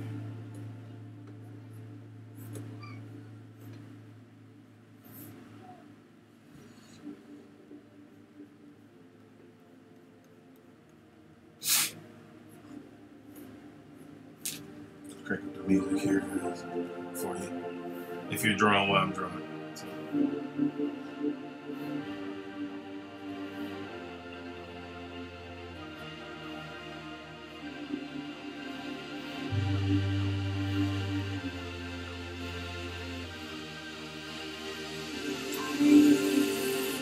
Guys, if it's too loud, let me know too. I'll turn it down.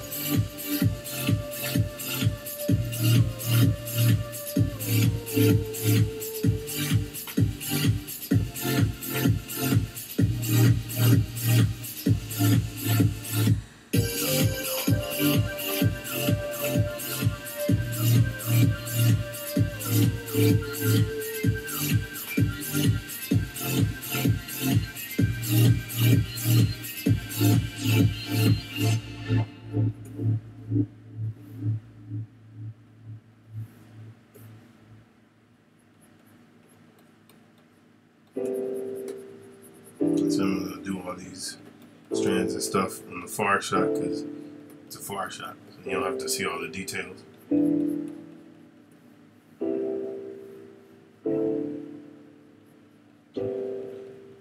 I was thinking an actor who could play this guy. I don't know if you guys remember. He's been in a ton of stuff, but he played in.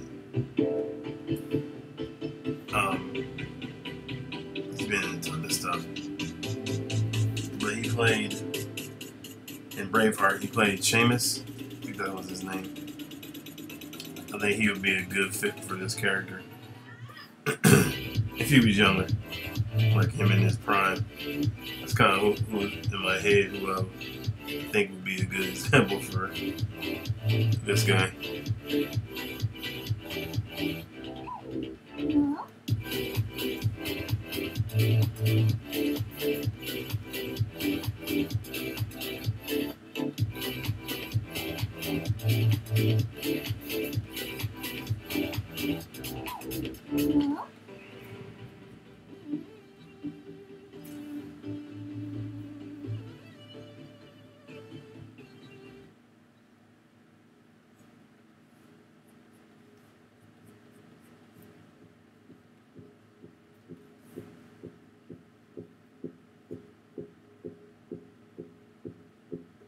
Michael Madsen.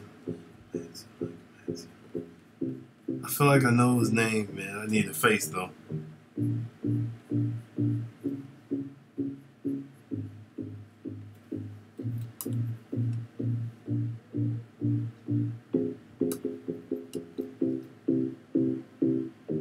Yes, Hamish. Yeah, Hamish. That was his name. Yeah.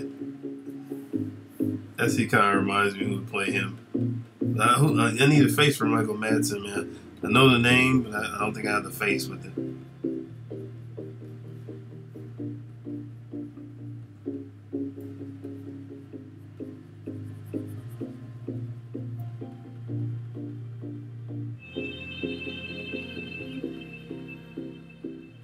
Buddy and Kill Bill. Dang, I still have a face. I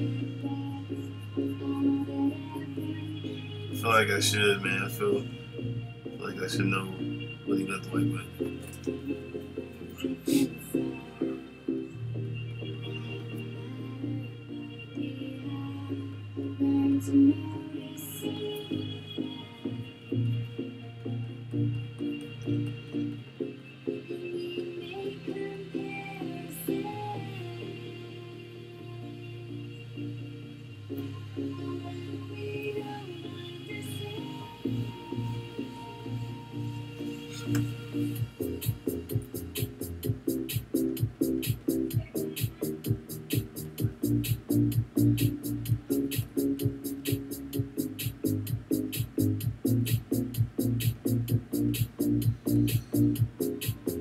nice. You know me. I'm gonna have to Google him.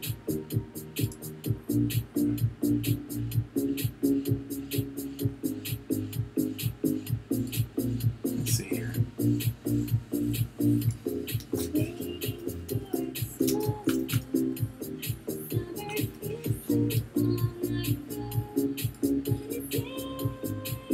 Oh yeah, I guess he would. Yeah, he would. He would. You're right. He would. No, you're talking about. Yeah, he would be a good fit for him too.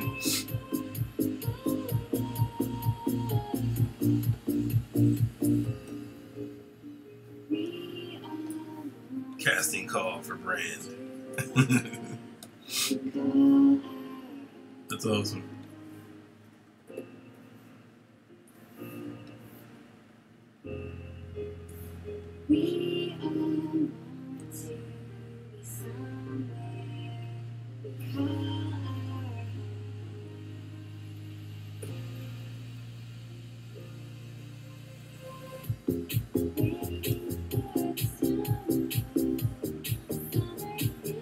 Yeah, I figured that's who you were talking about too, but you know, I don't want to assume. That's awesome.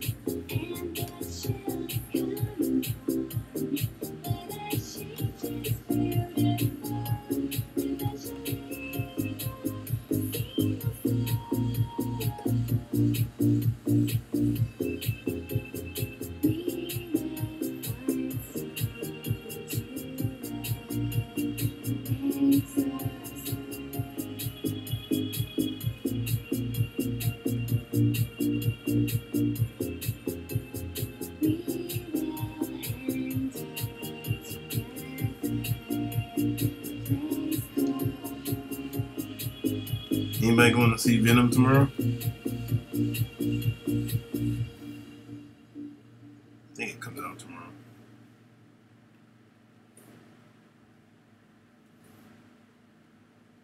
You know, it's kind of early reviews have been mixed, I think. But I still want to see it, man. Yeah.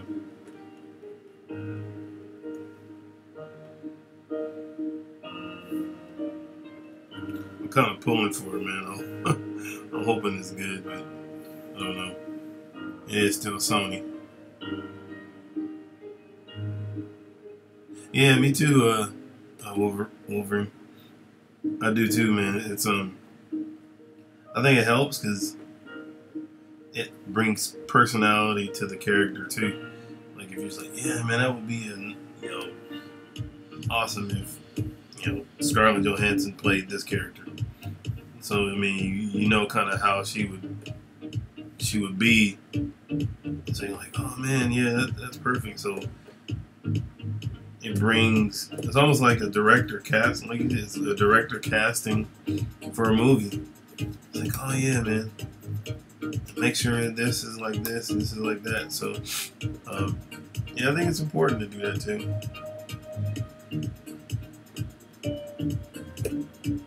Plus it's a cool, like, what if she ever did my film or my book, she would be a perfect whatever. So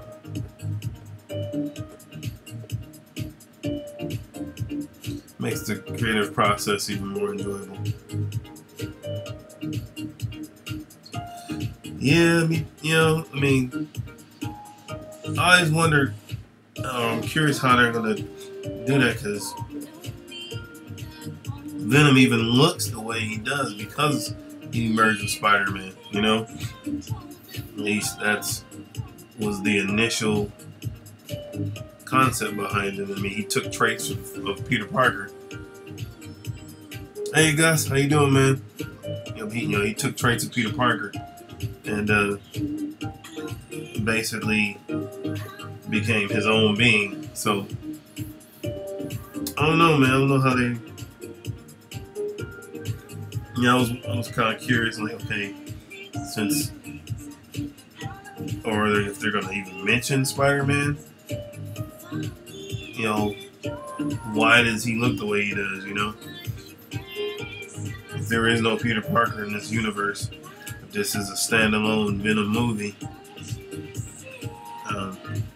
Now I know they have, symbiotes have kind of a look anyway, because I remember in the comic book they showed other symbiotes that came to the planet and they had aspects, like Venom, like the eyes and stuff. But maybe that's just the angle they're going with. He's just simply a symbiote that ended up here, and but it'd be nice if he had the spider on his chest, and I didn't see that, unless I missed something. You're right, man. Wolverine, it doesn't make sense without Spider-Man. It's just kind of odd. I mean, Venom is only Venom because of Spider-Man. So, I mean, it's still set in the Sony. Still Sony. So, I mean, I don't know. And, as far as I know, Sony still technically owns Spider-Man. They're just been lending him out to Marvel. Selling him, I guess you would think, to Marvel. But yeah, I don't know, man. It's an odd position to be in as far as, you know, the Venom movie. I do like how they portrayed him. I think it's the best version so far. Couldn't stand Topher Grace. I thought that was a joke. Never understood why they even put him in there. But that kind of pissed me off. Like, dude, you're Foreman from the '70s show, period. But yeah, I'm just curious, man, how, you know, what they're gonna do, where they're gonna take the film. You know, since, you know, there is no Spider-Man. You know, so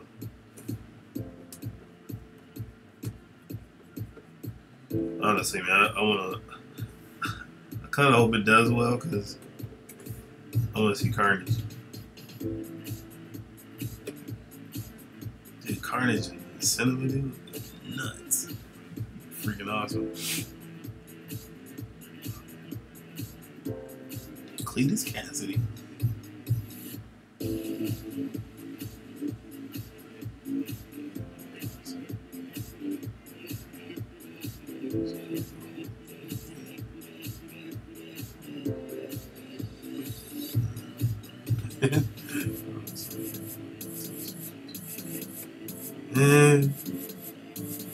I mean, Marvel's better at it than DC is.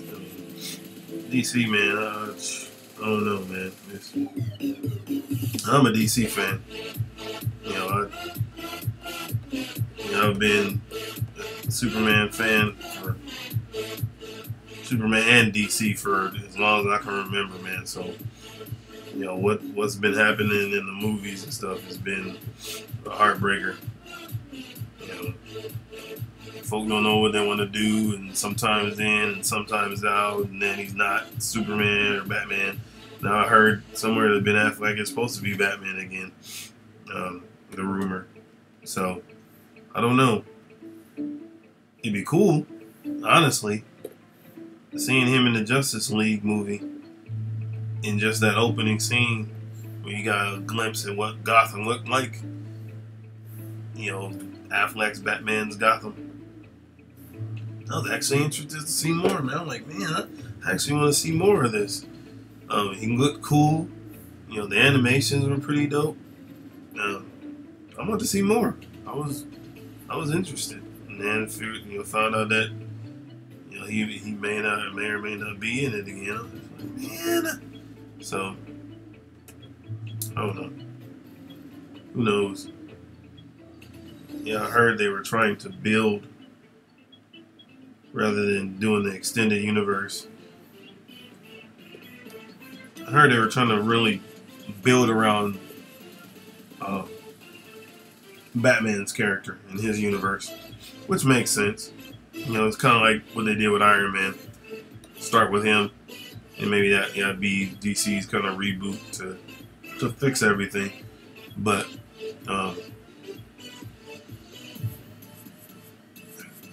The Shadow, you know, it's funny because I actually watched that movie all the way through for the first time probably about a month or two ago. It wasn't bad. It wasn't good, but it wasn't bad either. I mean, this is the 90s, so, you know, they did the best they could with the time and the technology they had. So, but I definitely would like to see a reboot. I think that'd be cool. And even, man, like, you know, throw a nod to Alec Baldwin. You know, have him do a little cameo in it or something. You know, just to kind of, as he's like passing the torch, the mantle to whoever the new individual will be. I think that would be kind of cool, you know, for the '90s fans of the movie. I mean, the comic is super popular. You know, they even do crossovers with Batman. So obviously they're doing something right.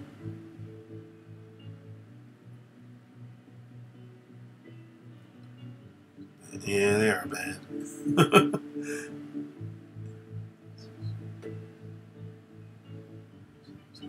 I know, man. I mean, but that's the thing, you know, in reference to the DC movies, they get it right in the animated film. And I don't know if it's because they let the comic writers write the films or what, man, but whatever they do for the DC animated movies, would love for that to translate to, the cinema. But I don't know. You always do those weird director's cuts and all that crazy stuff, man. And people are like, why are we getting half the movie in the theater? It's like then you release the unrated Ultimate Edition, and then, even with Batman v Superman, again, it wasn't good, but it wasn't as bad as I thought it was once you saw the entire movie. And, the movie in its entirety, you're like, oh, okay, cool, it was weird, but it still made more sense than what you saw in the theater. And then you watch and you realize how much was cut. The shadow scene.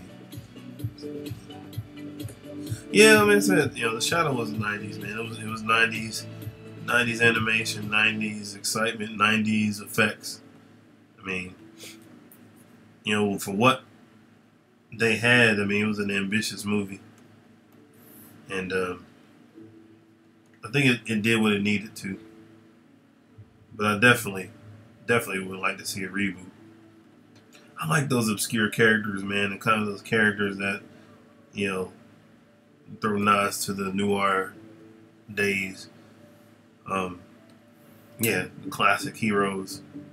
I think that's one of the reasons why I like, still one of my favorite series, but Astro City. I think it was drawn by Brent Anderson.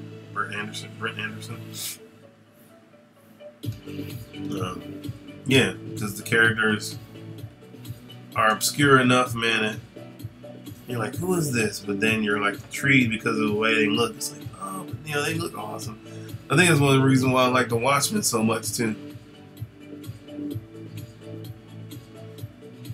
You know what, man? The Milestone era, man, it kind of skipped over me, man. I think that was the early 90s. Now I kind of wish I got into them a little bit more. I remember a little bit of Static Shock, Hardware. I think those are the two that stood out the most. I didn't really see Icon until like much later. But I think, man, those just came out at an era where that they just didn't fit. And so I think it's cool, man, that they're revisiting those characters. And I think it's also cool the fact that they are going to basically exist in their own contained universe. And the reason why I think it's cool is because they don't have to worry about trying to fit into the continuity of what's going on in the DCU with the whole Rebirth and Doomsday and all that stuff. It can be, it's literally a universe of its own. And if they so choose to venture into the regular DCU, outside of Earth M, I think that's what it's called. They can enter, they can get in there, but they can always go back to their verse. They can always do their thing and not have to stick to those major story arcs.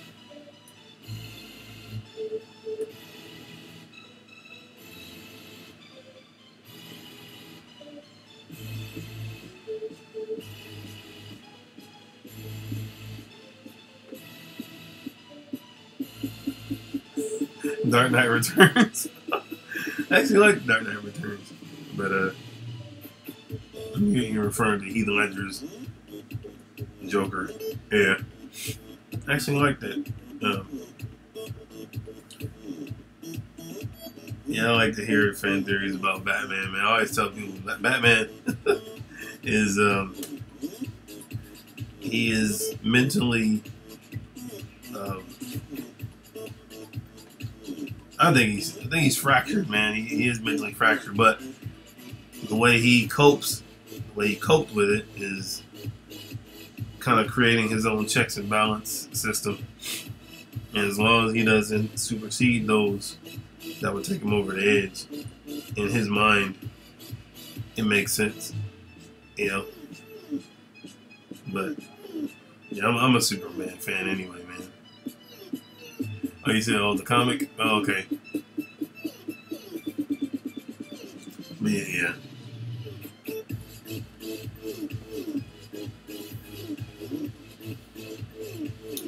Honestly, man, I think one of the coolest Batman stories was Dark Knight's Metal. That was pretty awesome to see all that kind of tie-in. I'll tell you what, man, Jeff Johns, man, that dude, he fixed DC comic book wise. If they would allow him to do that to the cinema, man, that'd be awesome. Yeah, I would agree too, man. He's kind of the measuring stick for all the other movies, and with Bruce Timm doing the voices and all that stuff, I think that's why when they did the Killing Joke, there was such an appeal behind it because they brought back all the originals, all the original voices, Mark Hamill, the original Harley Quinn. Bruce Timm, all that. So,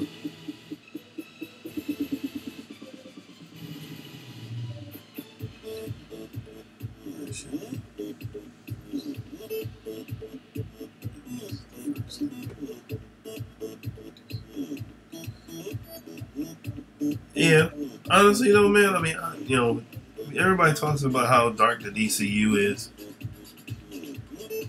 Considering what the characters have gone through and what the background for certain characters, actually I don't mind the dark nature of the character,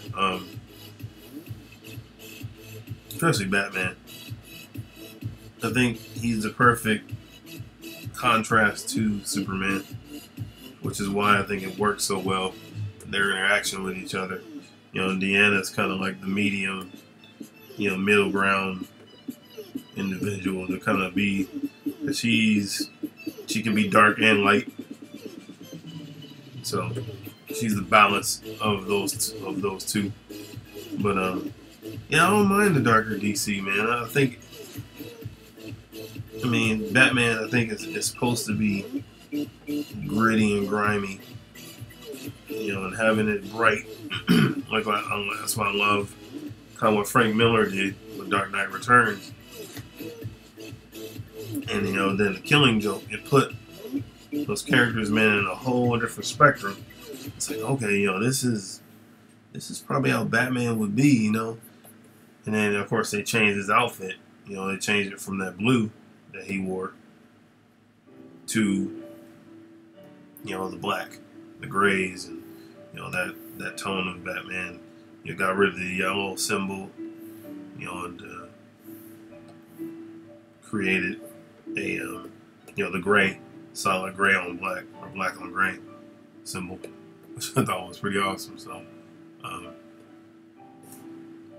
yeah, I like the dark DCU, man. It fits, as far as, like I said, for Batman. Now the problem is when you get morbid with like Superman and stuff like that. That's not, to me, that's the appeal of the two. It's like night and day. Batman is the night. Superman is the dawn of a new day. And when it starts getting,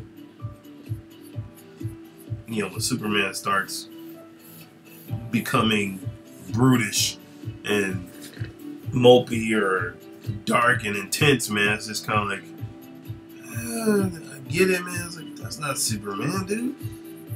He's that light, like, no matter what, even in the most intense moments, you can count on that aspect.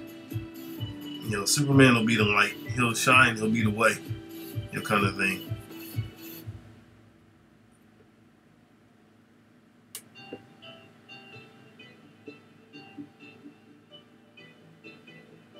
You think so, man? I think Marvel is definitely people are kind of a little bit more down to earth, but I don't mind. Like I said, I don't mind dark characters that it fits their character, but you don't start changing the ones that are meant to be like this beacon of hope and light to becoming, like I said before, like Superman, dark and brooding and bitter and frustrated and angry. It's like Superman is not supposed to be like that. He's supposed to be the exception. In Wonder Woman, same thing. The warrior, the defender of all that is right and good. And I don't know, man. Like when you start that aspect, when you start changing stuff like that, then you change the whole feel and the mood of the character. They ain't the Watchmen. They're the Justice League, man. They're that Trinity, man. Like the Trinity. The aspect, spirit, soul, body. You could say that. You could say that Superman would be the soul of like the hero. Wonder Woman would be the spirit of the hero. And Batman would be the natural side of things, the body. That's why he's always irrational. He always is like, I don't, I have to, the facts, I have to prove it, I have to da-da-da, so.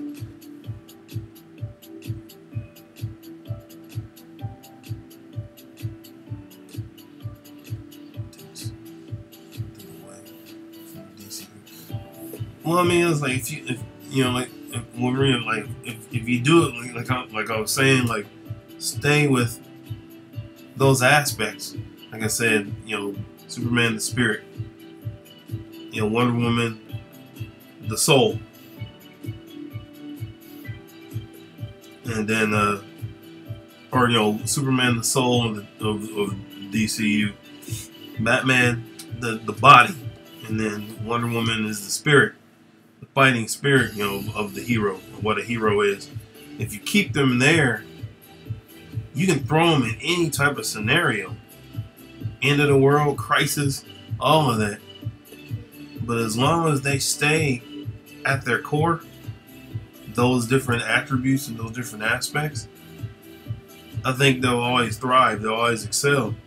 And I think that's why Superman v Batman and Justice League, it was such an odd contrast, man. Like, and honestly, man, that's one of the reasons why I couldn't roll with Injustice, because I know Lois is everything, man, but Superman would never do that. It's like, become this, basically Hitler dictator overlord. I mean, and I know, like I said, it was an alternate universe and a different twist on it, man. But for for the reasons you mentioned, man, in that aspect, changing those core characters, it didn't fly with me. It didn't seem authentic. So, and that's the kind of same mindset they brought into the films, and people wasn't feeling it, man. Not that, you had people that, some people that liked it, man, but for the most part, man, they, people didn't feel the movies. They were like, okay, Superman would never act like for example, when Batman was chasing down those criminals and Superman interrupted him, he let the criminals get away. It was like, whoa, dude, they were shooting at people and killing people. And I'm like, dude, like, Superman would just, he interrupted the car chase just so he could address Batman rather than, he would at least, in the comic book, he would at least stopped the crime in progress. He didn't even do that, man. He just was like, boom. You know, I was just like, what? What do I expect? Personalities.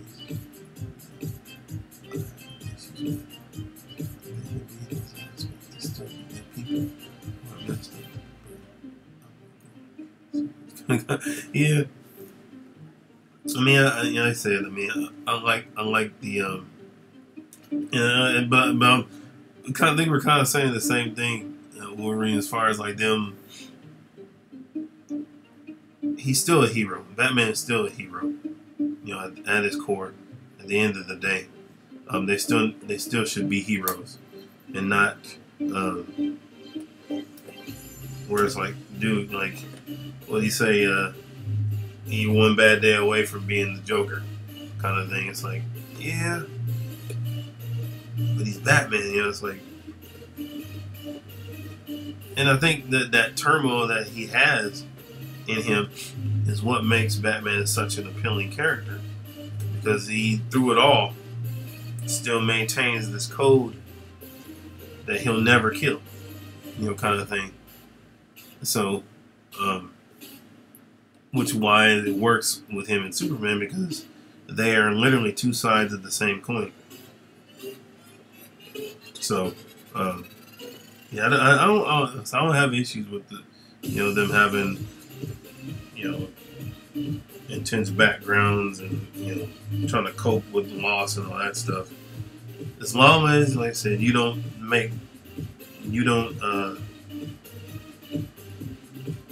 project that their nature of that character onto another character that's not supposed to be like that.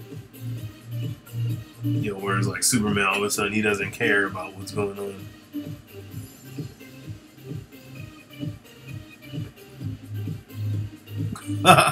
Yeah, I mean the '90s for me, man. I mean, you gotta remember, like, the '90s comics. If you're not talking about just Marvel or DC, you know, the stories weren't that good anyway. The art was, you know, it was cutting edge. It was different, but the stories were garbage. So, and honestly, man, I can't even like remember a lot of the DC stuff. Reading a lot of DC stuff in the '90s because he had Image, so I was reading Stormwatch and Wildcats and, you know, even the Liefeld stuff from Extreme, you know, Youngblood and Brigade and, you know, all that. So that had most of my attention. So I missed out on a lot of the '90s story arcs. So yeah. I can't say I tuned into a lot of what was going on in DC and Marvel world in the '90s, but yeah, I mean it's you know, it's one of the things, man. Like, that's why, you know, being able to create. Like I said again, I don't mind the character having issues as long as his mood doesn't project. Like, although I'm really interested into this current crisis, hero crisis going on in the DCU, I think it's about to be too much drama. You know what I mean? Like, for one, I mean, I don't like Booster Gold. I'm just not a fan. I've never been a fan. I always thought his character was a joke. And maybe he was intended to do that. But it just seems like, man, it's about to get really, really, really, really convoluted, man. Like, they're trying to make the characters too wrapped up in politics, issues like that, that the character is going to lose his core nature, man. Like, you know, don't fool with that.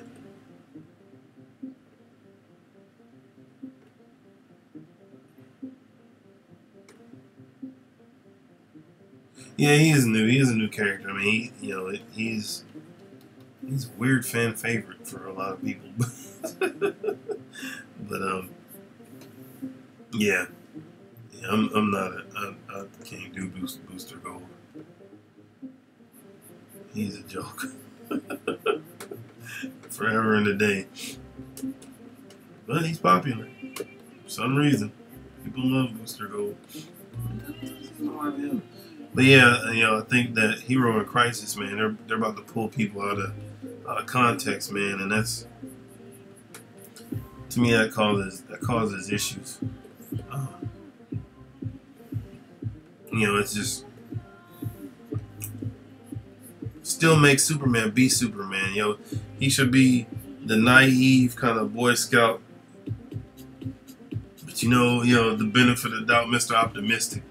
That's how I always picture Superman. Like, everybody's like, man, this is bad. You know what? Yeah, but we'll find a way, kind of thing. Batman, they keep the same pretty much. Like, it's like, this just shows that we have more work to do, kind of thing. But Superman is just, I don't know. I just don't hope they don't pull him out of character too much.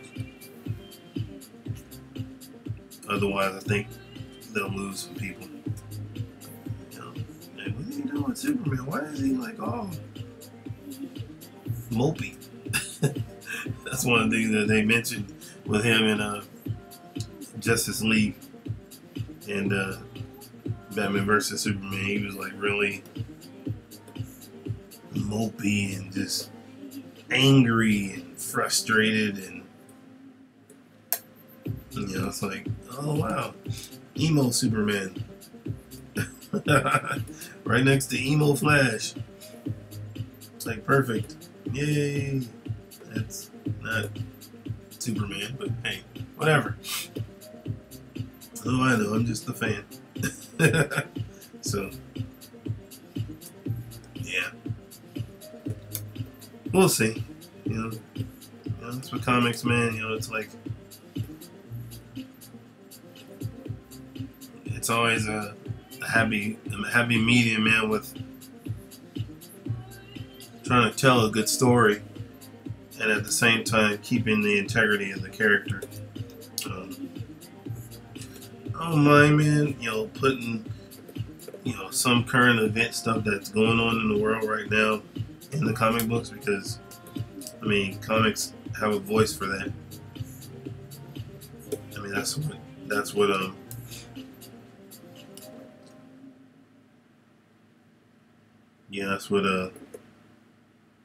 they've always done, from newspaper to actual syndicated stuff.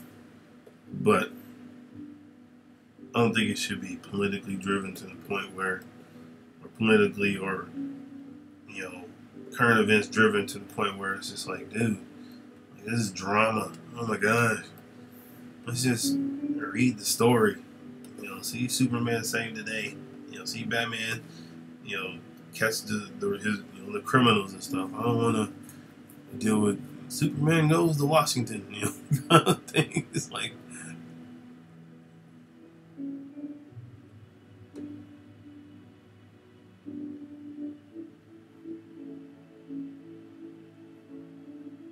there was hope.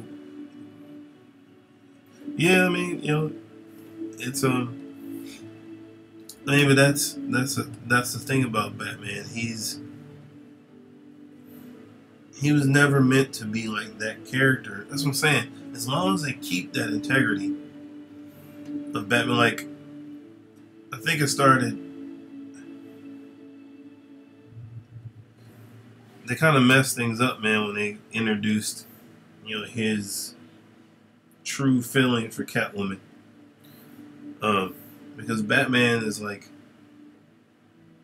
he settled in himself that this is his lot. He's not gonna have a family like that. He's not gonna be, that husband material kind of thing. Because he's fractured, man. You know what I'm saying? Like, he's still trying to find out how to love himself, and find time for all that stuff. And then, now you have Damien, his biological and his relationship with Tim and Dick and Jason. All those different aspects, man. So he's that guy, man. I mean, he was never meant to have. He was never meant to have that intimate type. He's not that type of character. When I think I can't remember where I heard it, man, but he was like, for years, for every year, he has the same nightmare of his parents being killed. Every year, every night, I mean, that kind of thing. And so that alone, shows that he didn't get the type of help that he should have. Somebody in that situation, but he self-medicated, not with drugs, but he self-medicated with work. And his work was being a vigilante. So always had something to say about society, but it never needed to preach and belittle and break things to force a new square peg. Yeah, you're right, man. It's probably the misunderstanding of Bruce Wayne. It's called the 80s. Well, yeah, I mean, yeah, I can see that. That's when you started really incorporating the different Robins and stuff. But see, again, I mean, that aspect of Batman, I really don't have an issue with, man. I think that fits his character. He's just that dude. Like, he's not gonna be. Yeah, and I will say with some of the new stuff, like when they would have, Clark, Superman would invite people, invite Batman and Wonder Woman over for dinner, kind of thing, and just how he would react, being in a setting like that. I mean, I thought that was legit. Batman doesn't know how to be normal. He doesn't know how to be just an average guy. I think they said it best in one of the Batmans. I think it's Batman Begins, the first one or second one of them. But Katie Holmes was like, Bruce Wayne is the mask. Batman is who you really are. And it always stuck with me. I was like, yeah, man, that's true. Batman is him. That's really him. Bruce Wayne is just a persona. And so, which, leads to the whole thing. Like, that's how he learned how to cope with what happened to his parents. I mean, they said that he didn't get, medical attention or therapy and all that stuff. His therapy, man, was getting trained and fighting and to become this symbol of justice. Symbol of justice, i.e. Almighty. Symbol of peace. But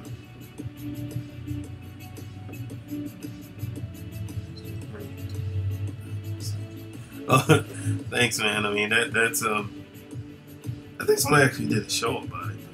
And I watched maybe a little bit of it, but yeah, I mean, that's I always felt like that about Batman. Like, he's meant to be that guy. That as long as he's like if he can't do his therapy, which is being Batman, he's lost. So honestly, man, they should have never introduced the whole and the way that he tries to fix it is he's always trying to I feel like Batman's always trying to heal the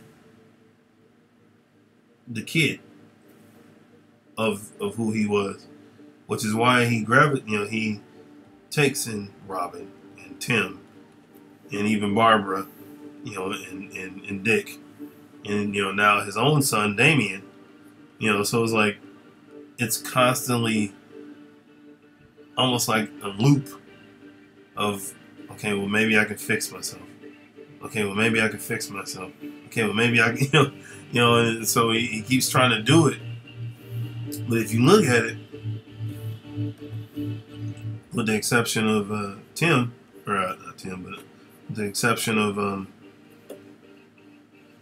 Damien, Damien kind of marches to his own beat. Anyway, I mean, he was, his upbringing was different than Nick and Jason and all of them, and he's bred to be an assassin. But the other guys, it always ends the same way.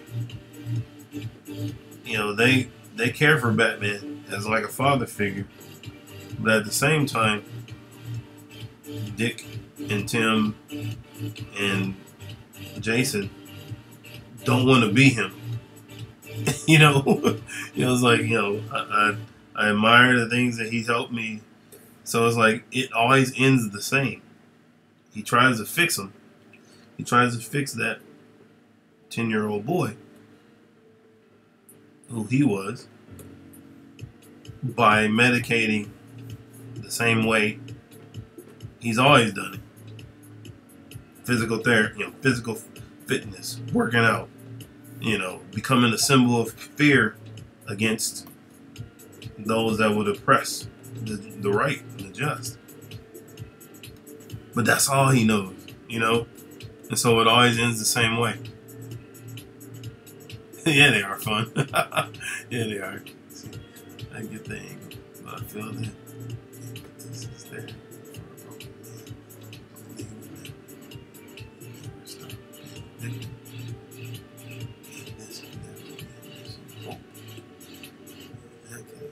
He's not a hero. It made me feel that way, man. It made me feel that he's not a hero. I mean, and Batman even said so himself, and they put it in an animated film, what I'm referencing, where he was like, his contingency is the Justice League. Because if he didn't have them, particularly, he may get irritated with Superman, but Superman is his moral compass in a lot of ways, which is why, like, when the events happened with Injustice and stuff, why it was such a detriment, such a blow to Batman. It's like, dude, if I'm the one that's rational, we're in trouble. I'm Batman. I'm known to be brooding and in some ways, I want to say self-righteous, because I don't think Batman's like that. That's like a Tony Stark thing. But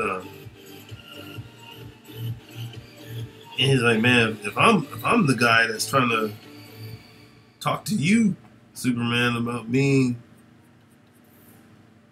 a person of peace and hope, it's like we're in trouble. And so, yeah, I mean, that's what. So Superman he's always supposed to be that for Batman, and Wonder Woman is always supposed to be the balance between the two. You can't be extreme all the time, Batman, but at the same time, you can't be naive, Superman. And then she's learning how to be a person who cares about humanity from Superman. And at the same time, there's sometimes things you have to do that you don't necessarily want to do to get the job done from Batman. So,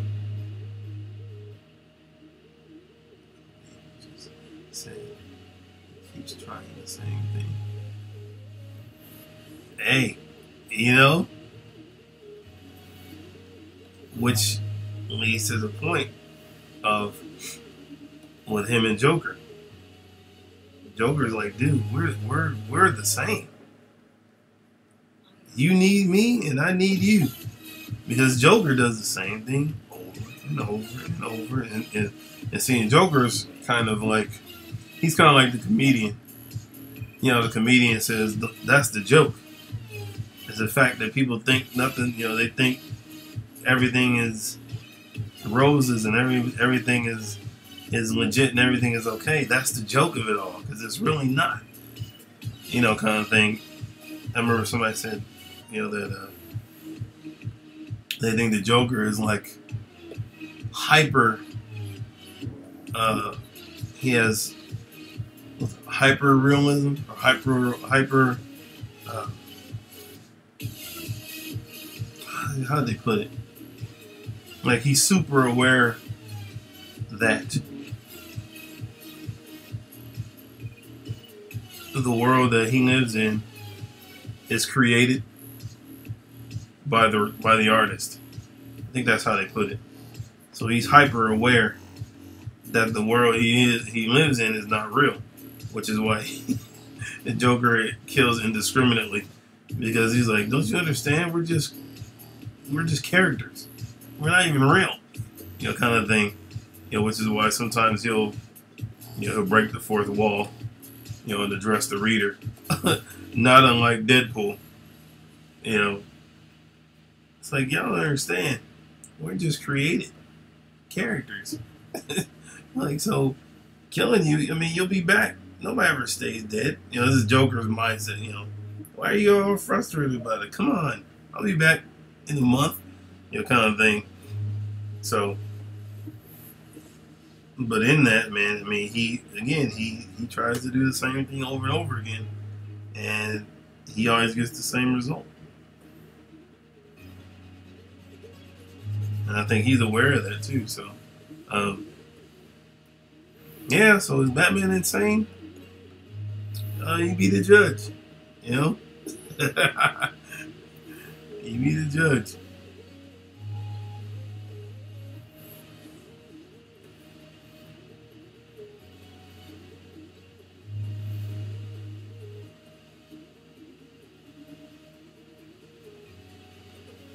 You know, it's funny because with this new character, the Signal, he's not calling him Robin. He's not, you know, he didn't give him the mantle of Robin. You know, he really didn't give him any particular mantle. He just said, you're the Signal. So what does that mean exactly? I don't know. But maybe he's kind of understanding, like, okay, I got to do something different.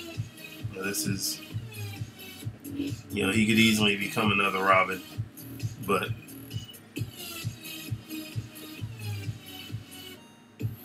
who knows?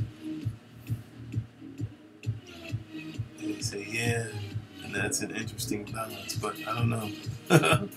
All of that new version of that before the 80s things about those characters.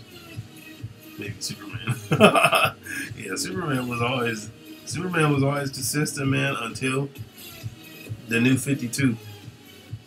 You know, and then certain writers got a hold of him, and, you know, all of a sudden he became this emo, weird hero.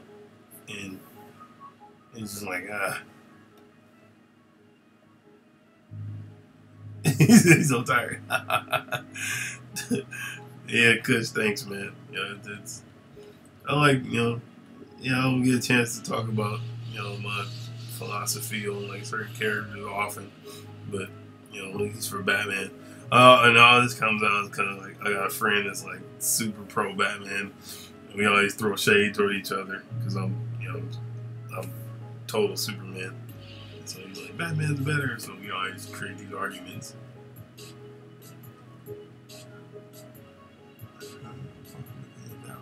I think Batman became a character that could ever be a villain, trying to convince people he was a hero. Like evil Superman. I agree, Paladin, yeah. And you're right, Wolverine, man, as far as like him being a true villain, that's what I'm saying. Like,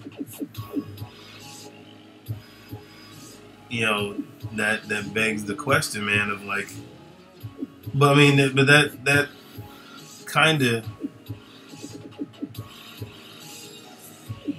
if you actually look at how Gotham treats Superman or treats Batman in his own like story, they don't celebrate him.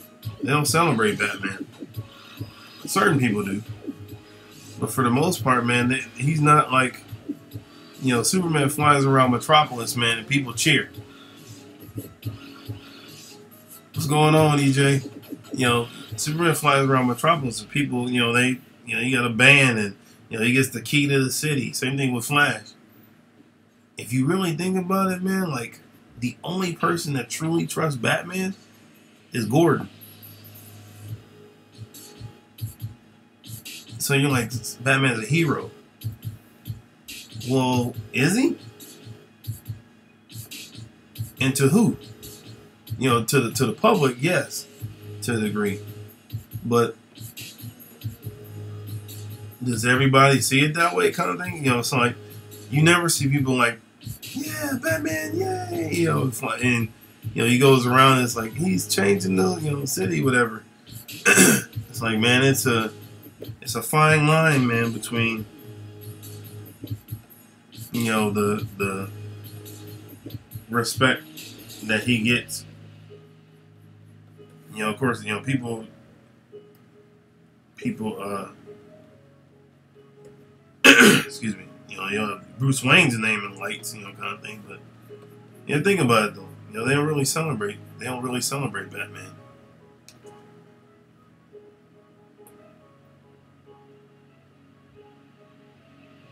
Ah!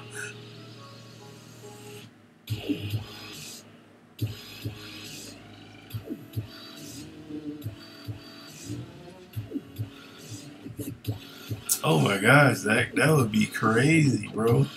If that was a cut, oh man. I think that kind of did something similar to that. I don't know if you remember before Dark Knight's Metal hit.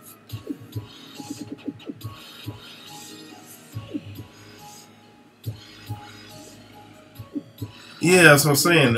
It was before the Dark Knight's Metal. They did this, I think, like a Halloween issue of something, and it was something to that effect where you realize that Bruce was like actually in psychosis, and everything that he thought was happening really didn't, and he was like actually in a psych ward or something like that.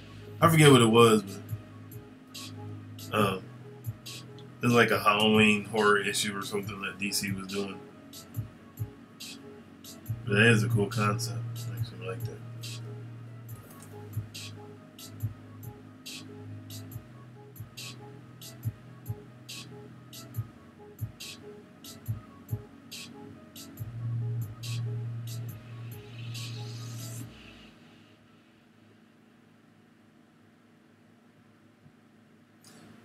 But I mean, as you said about him being Hope, and make sure that wouldn't happen to anybody else. But if you look at it like the original incarnation of Batman, he was brutal. You know, back in his early the early Bob Kane story days, man, he was intense. And so I mean, he didn't get cheery, happy, I guess you would call it, until, you know, 60s, 70s, you know, then you got the blue cowl kind of thing, but he was always a dark character. He was always that, like I said, he never found a way to cope. So his way to cope was throwing fists and making people pay. As long as he didn't kill him, everything else was fair game. So he said you could do it in 20 panels.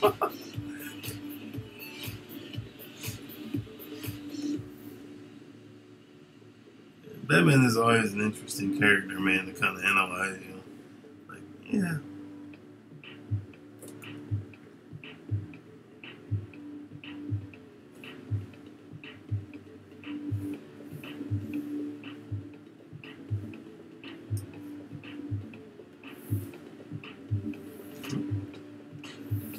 Alright, I think I got him.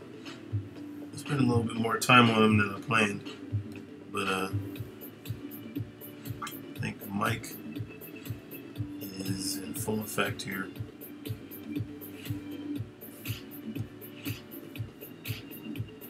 Yeah.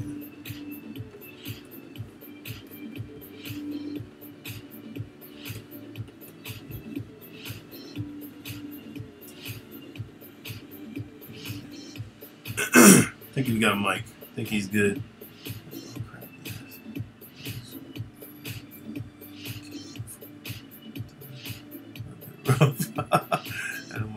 Yeah, man. So I'm telling you, Batman. So they actually took Batman back to his roots with how he is now. You know, making him like the original concept. You know, he think Batman had to exist in a world of gangsters and mobsters. You know, and murderers and you know, killers. So he wasn't a happy-go-lucky character. And in contrast, you know, the Joker, the original Joker, was a freaking serial killer. You know, he's brutal. So, you know, I think the story arc, I think it was Death of a Family and The Killing Joke were probably the closest versions to the original version of the Joker. You know, now they're doing this whole 3 Jokers now, man. It's like, oh, man. You know.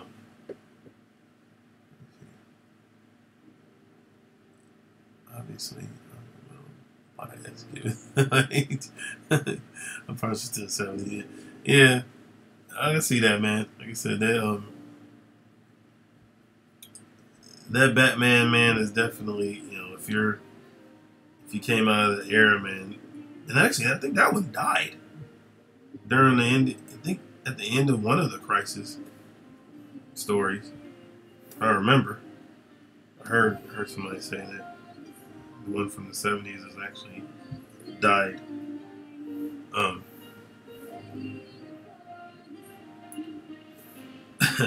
What do I think of Adam West's Batman? I mean, he brought a different flair. I mean, I watched the show, the reruns, of course, because I wasn't old enough to, or even born, to truly get on the show when it was in syndication. But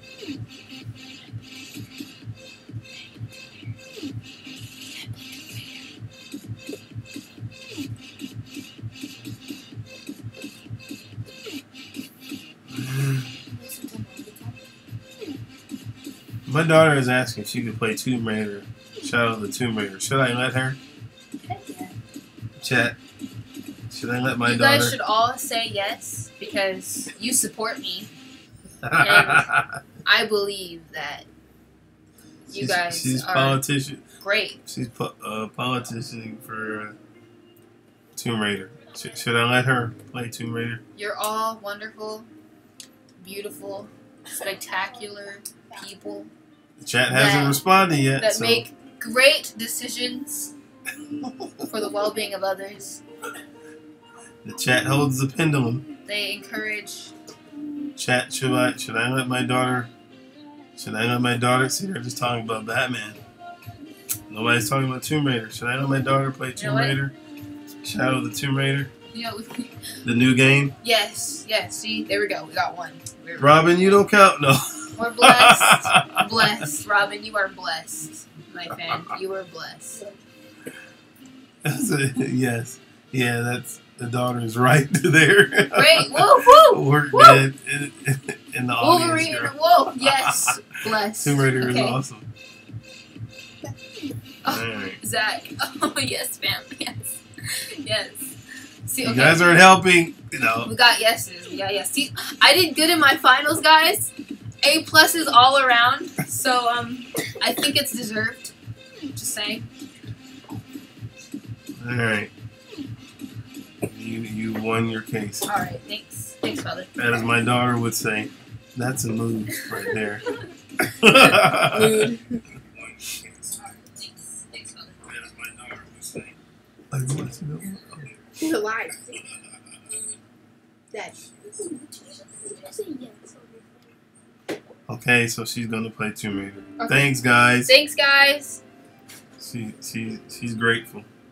Appreciate it. Make sure I get more A+s on my finals. So, yeah. Dropping the grades.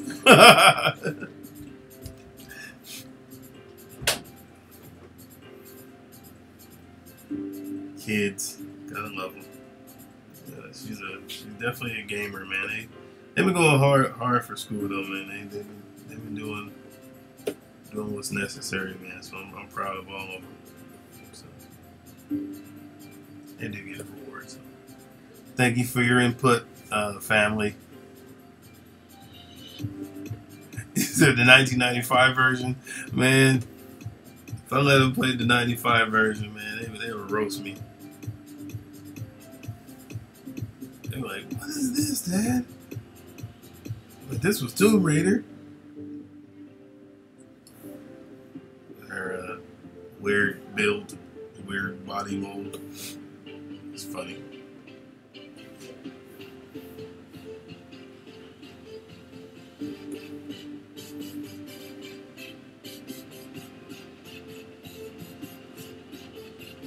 Oh yeah. I was just messing. Yeah,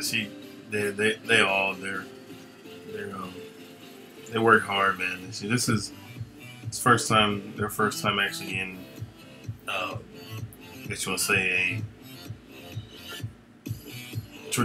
not a traditional, but a formal school setting, because we homeschooled most of their school career, so this is the first time they actually went to an actual school. It was an adjustment, man, but they're doing good.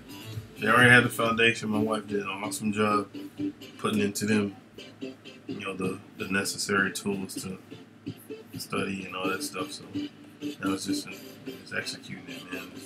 So, yes, she earned the right to play Tomb Raider. Thank you for your help, chat. You're all against me. No.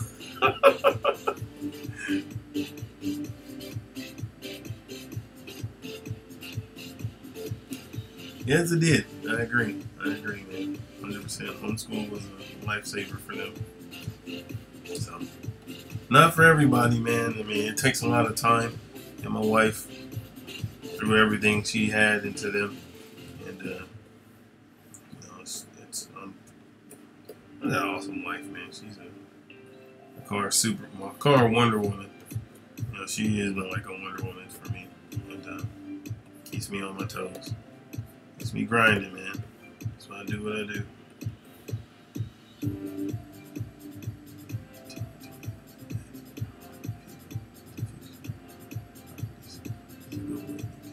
Dude. It depends on who he's adding, man. Of course, I'm gonna loosely base people off of people. So, they won't be exact replicas of everybody. There'll be variations to make them our own characters. Even the character Lionel of the Covenant was based off of Goldberg. But I told him, I said I tweaked him enough so he didn't look like Goldberg for that very reason. So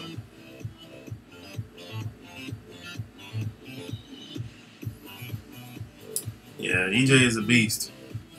Hope he does one with the community, one of the writers and creators in the community, man, CG community. I've known EJ for a long time, going back to Pencil Jack and some of the other forums back in the day.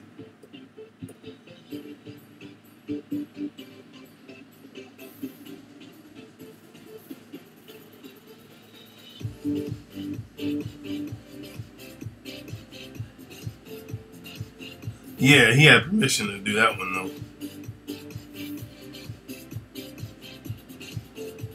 He had permission from the lady, so that's the only reason why she was in there.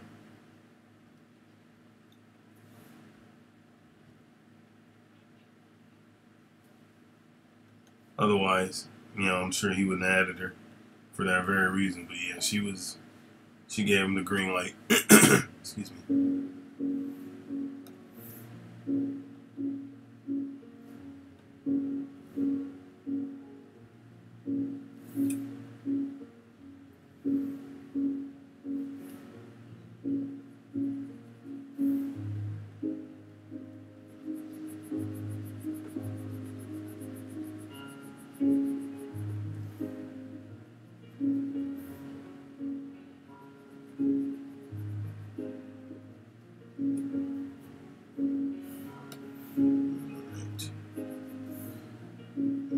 last final touches to him.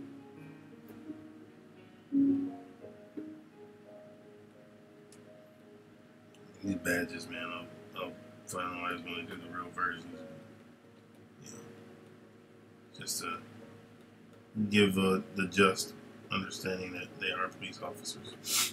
So, excuse the badge if it looks wonky. You know, just fudging it. For concept purposes.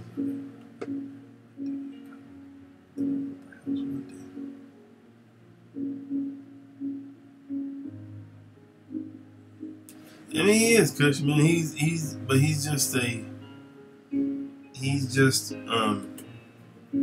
like a Harvey Dent. He's like Harvey Bullock, slash a mix of him and the dude from what is it? The Spawn cop duo.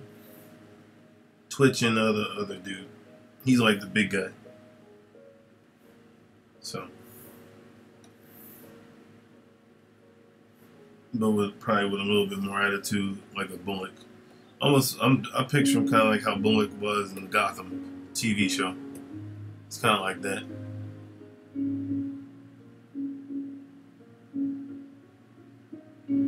Oh, thanks, man. Yeah, that's why, like I said, man, that's the purpose of this channel, man. To show you guys my process, you know, from start to finish. I mean, this is what it takes, man. You know, it's even though this is just a little quick, you know, of course, the pages will have more detail, but this is just so you can get the gist of the characters. But yeah, man, this is what we do. This is my 9 to 5.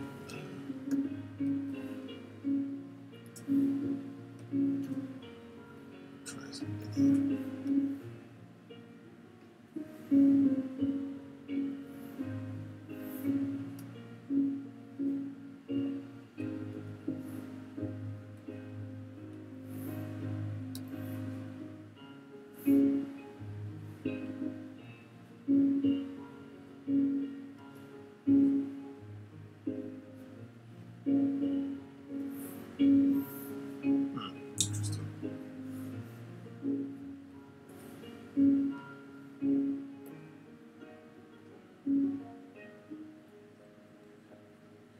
Oh, thanks, man. Sam and Twitch, yep.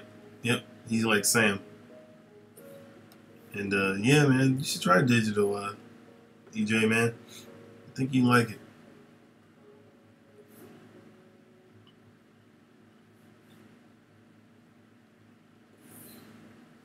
You know, like, and you know, it's you know, everybody talks about what software, this, that, and the other, but honestly, man, it's in the hands of the artist, and it becomes an extension of who you are. You know, and the more versed and fluid you get, man, it just enhances. It's like taking a car and detailing it. You know, the car already looks good, but the detailing should accentuate what's already there, and just embellish on it, make it look even better. So, yeah, try digital, man. I think you can like it.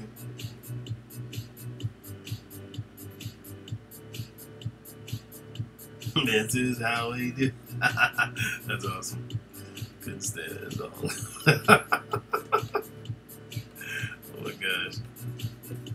See, man, I came out of the 90s era of R&B music, and Montrell Jordan was not a singer to me. He was up there with Keith Sweat, and people who know who Keith Sweat is, yeah.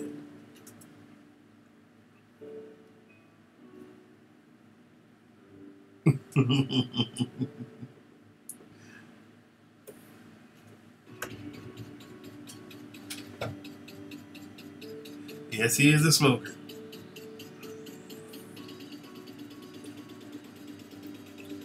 Chain smoker, I'm thinking even. So, get the chains out. And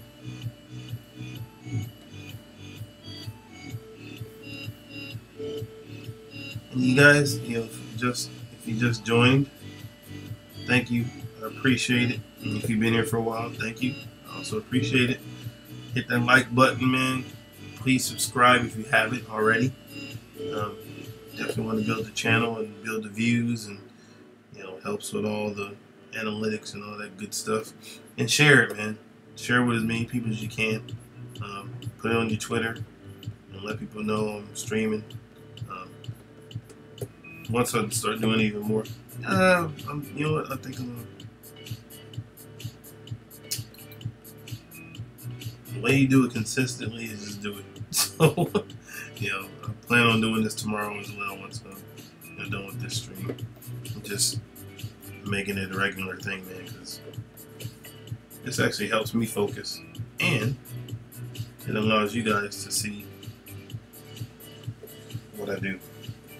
And again, give you something to focus on too. That's why I got the music playing. So even if it's just for the music, that's what I told some people with some of the when I would stream live on Facebook. So I'm going to get back to doing that too. But even if it's just music that you can listen to while you work, that's always a benefit too.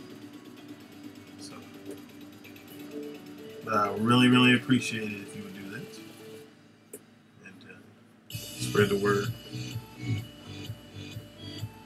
I don't know if we're doing it tomorrow, but I think we are, maybe. But I think we may not be because my guest Miller is out of town. But on his channel, Blacklist Universe, we have drawn and quartered every Tuesday. So I'm not sure if he'll be back by then, but I think he will be. He should be because it's Tuesday, Conjun's Friday. So anyway, if you got some free time and you want to see something cool, every Tuesday, 10 o'clock Eastern, we have what's called Drawn and Quartered, and it's usually myself and a couple of other artists from our community that go in there and battle it out for bragging rights. You have Elliot Fernandez, or Art T. Baird. He just started, coming on. John Malin, myself. Sometimes Ben Jones. Who else? A couple other people. And just come out, man. We bring the pain. We actually had a fan artist win this past one, and he did a good job, man. He represented the fan base. I was like, all right, dude. Yeah, he earned it. It was good, but no more. No. It's exciting though, man. So yeah, come check that out. You get a chance if you got some free time on Tuesdays. Check out Drawn and Quartered, man. It's hilarious. So. All right, I think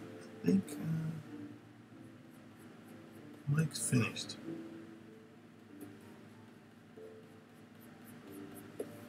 Yeah.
Kind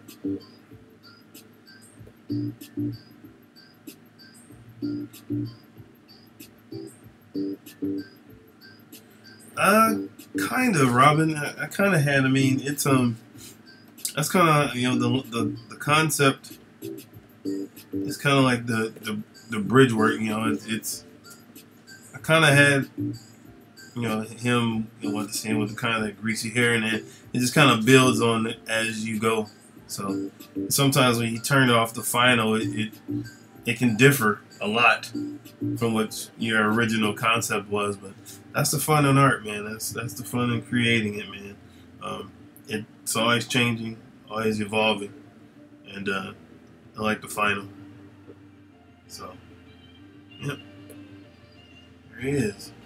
I lost my smoke. There we go. So, yeah. Thank you. Thanks for the thumbs up.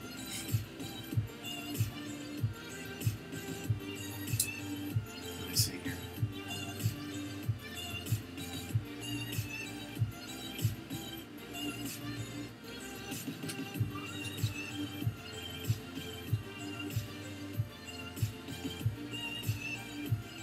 All right, guys. I've been streaming for about a few hours now.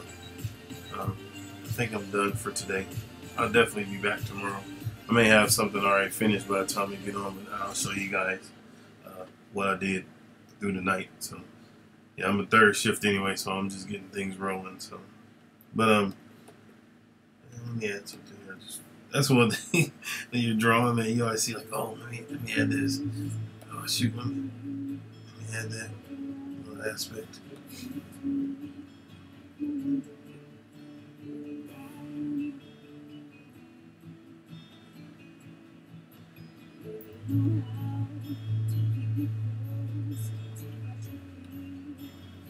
Alright, I think that's good. Hit the save. So glad that Clip Studio added an auto save feature. I mean, I save anyway, man, but so glad they added that because it was torture when it would crash. So, but yeah, guys, I am done for today as far as the stream aspect. So I'll be back tomorrow, either early or late, depending on which one. I'm not really sure, but I got a list of things to do, so I'm sure you'll see something tomorrow. But just want to say thank you, everybody, for tuning in to the Art of Caanan White live drawing channel. You're welcome. Thanks for another opportunity, man, to share with you guys what I do on a daily basis. It's an honor and a privilege to definitely do this for you guys. Again, if you want to follow me, you can follow me on Twitter at cap_white. You can also follow me on Instagram at Caanan02.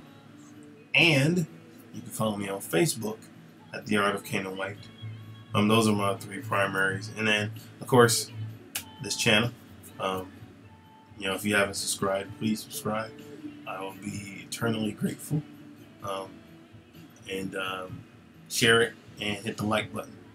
It helps with all the little back end stuff. The Canaanites. I love it, Kush. Yes, my Canaanites. You gave me a new thing. Thank you. I like that. That's funny because that was actually a real race of people. But cheers, my Canaanites. Yes, I like that. So yes, please, subscribe and share it and whatnot. And I appreciate everybody for coming. Y'all made this fun. Love the Batman talk. Love talking comics, man. Leave the politics at the door. Let's create. Let's have fun. Let's be the exception to the rule. We ain't trying to force agendas on nobody, man. We just wanna create. So, yes, sir. Appreciate it. Y'all have a good evening. Keep drawing. Keep creating. Get some rest if you need to. Get a beverage. Refresh. And if you're still drawing through the night like me, enjoy it. Enjoy your time, man. Enjoy that solitude and whatnot. And I'm gonna start doing this too. Leave you with words of wisdom, words of encouragement. No matter where you are currently, doesn't mean that's where you're going to remain. And I'm speaking in the sense of if you're in a spot and it's kind of a bad spot or a negative spot or a dark time in your life, there's always something that you can do. For one, it could be worse. And then at the same time, it can be better. There's always an other side. There's always a time when you'll be able to look back and say, man, I remember when I went through this. You'll be stronger for it and you'll grow. As long as you fail forward and go forward, man, you're good. Wolverine. Let it be, let it be, let it be, let it be. Listen to the words of wisdom. Let it be. Ooh. Yeah, man. I feel you. So, again, guys, I appreciate you. Love you guys. Canaanites, signing off. Have a good day. And I will catch you all later.